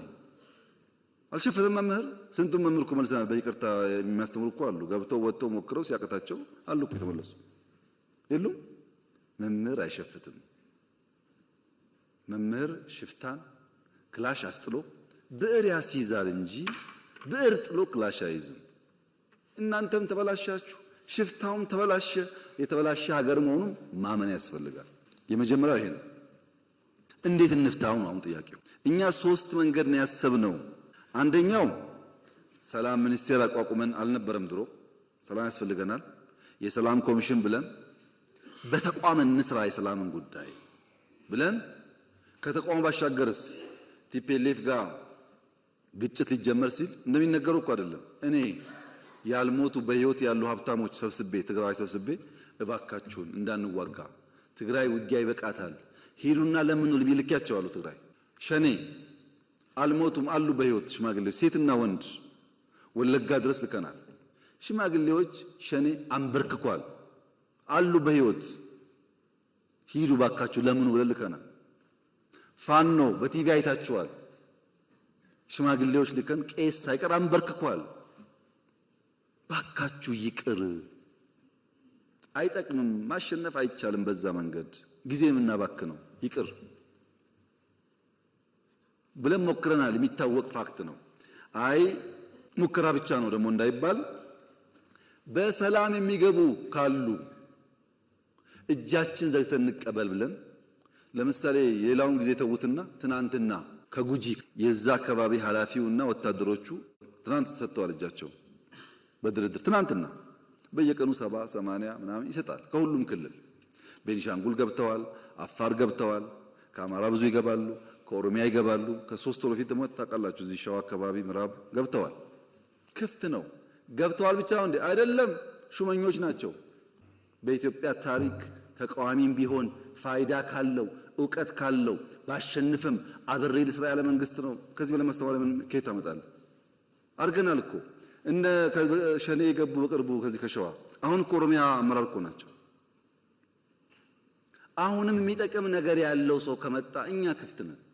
ለሱ አይደለም ለኔ አይደለም ለኢትዮጵያ ሲባል ጠቅላይ ሚኒስትርነትሳ እሱ ነው ጸቡ ካላችሁኝ እውነት እላችኋለሁ በሰላማዊ መንገድና በምርጫ እስከሆነ ድረስ ጠቅላይ ችግር የለውም። መጥፎም የሆነው እኔ ብቻ ነኝ የምችለው እናንተ አትችሉ ምናምን እሱ ጥሩ አይደለም። ከሱ ውጭ ግን በንግግርና በውይይት ችግር የለም። ሁለተኛው እሱ ነው። ሶስተኛው ሰላምን ቢያለ አልገባም ብሎ ትውልድ የሚያዘጋ የሚያግት ካለስ ህግ የማስከበር ስልጣናችን ስለሆነ እንታገለዋለን። የታገልነው ነው ያለነው። አትታገሉ እጃችሁ አጣጥፋችሁ ተቀመጡ ካልከን ህዳሴ የሚባል የለም፣ ወጥቶ መግባት የለም። ችግር እኮ ነው። በየቦታው ሽፍታ ሞልቷል። we have to fight እያደረግን ከገባስ እንተዋለን። ለምሳሌ ፕሪቶሪያ እኮ አስደማሚ ድል ነው የኔ ወንድም። መቀሌ በ24 ሰዓት መግባት እንችል ነበር። እያሸነፍን ነው። ያለቀ ጦርነት እኮ ግድ የለም ሰላም ይሻላል። 2 ሰው ቢተርፍ 3 ሰው ቢተርፍ ኢትዮጵያዊ ነው ብለን ፈረምን እንጂ እኮ እያሸነፍን ነበር። ታውቃላችሁ ሁላችሁ ምን ያክል ለሰላም ኮሚትመንት እንዳለን ያሳያል። በሰላማዊ መንገድ የተሻለ ሐሳብ የተሻለ አቅም ይዞ የመጣ ካለስ በደስታ አትጠራጠሩ። እሱ therefore ኢትዮጵያ ውስጥ ሰላም ያስፈልጋል። ለሰላም ማክሲመም እንሰራለን። ሰላም ፈልጎ ለመጣው እጃችንን እንዘረጋለን። ከመጣ በኋላስ የኛ አካል አድርገን አብረን እንሰራለን። ሀገሩ የሱም ጭምር ስለሆነ ወደ እናንተ ሲመጣ 30 ሚሊዮን ገደማ ማህበረሰብ አለ። መምህር፣ ቤተሰቡ፣ ተማሪው ምናምኑ ይሄንን እዳ እንዳይሆን ፍዳ እንዳይሆን ስራ ፈላጊ ስራ ያላችሁት ሳይሆን ስራ ፈጣሪ እንዲሆን ስራ ለማኝ ሳይሆን ለብዙዎች እንጀራ የሚያመጣ እንዲሆን አርጋችሁ መስራት ላይ አስባችሁ ሂዱበት። የእናንተ ተማሪዎች የሚበጃቸውን መምረጥ የሚችሉ መሆን አለባቸው። ሲደመር መምህራን የታሪክ እጥፋት ላይ አብረን የምንሰራ አብረን የምንቆም መሆን አለብን። የታሪክ ጥፋት ላይ መተባበር የለባቸው። የታሪክ ጥፋት ሞልቷል። እጥፋት እንጂ ጥፋት አያስፈልግም። ጠፋ ሲጠፋ ኖረ። አሁን ደግሞ ያንን ከርቭ እናርገው፣ ኮርሱን እንቀይረው፣ ወደ መልካም እንውሰደው። ለዚህ ደግሞ እንተባበር። ደረጃ በደረጃ የእናንተን ጉዳይ መልስ እያገኘ እየተፈታ ይሄዳል። አትጠራጠሩ። እናንተ አድራሽ ናችሁ። የፈለገ ቢሆን ወርቁ ወጥቶ ስንዴው ወጥቶ ይሄና የእናንተ ጉዳይ መልስ አያገኝም። ይለወጣል፣ መልስ አያገኝም። ለምን? ብዙ የመጣው ቀንበር። ልጆቻችን ግን እንዳይከተሉ እናቋርጠው። እዚህ ጋር ለዚህ ተባብረን ብንቆም ብንሰራ ኢትዮጵያ ውስጥ ተስፋ አለ። እየመጣ ያለው ጊዜ በጣም እንኳን ለእናንተ ለአፍሪካም ተስፋ የሚሆን ነው። ዘንድሮ ኢትዮጵያ ቢያንስ 10% አድጋለች። ይሄ እኔ ሳይሆን የኢንተርናሽናል ተቋማት ግምት ነው። ይሄ እድገቷ ግን ኳሊቲ ግሮዝ ነው፣ በብድር አይደለም።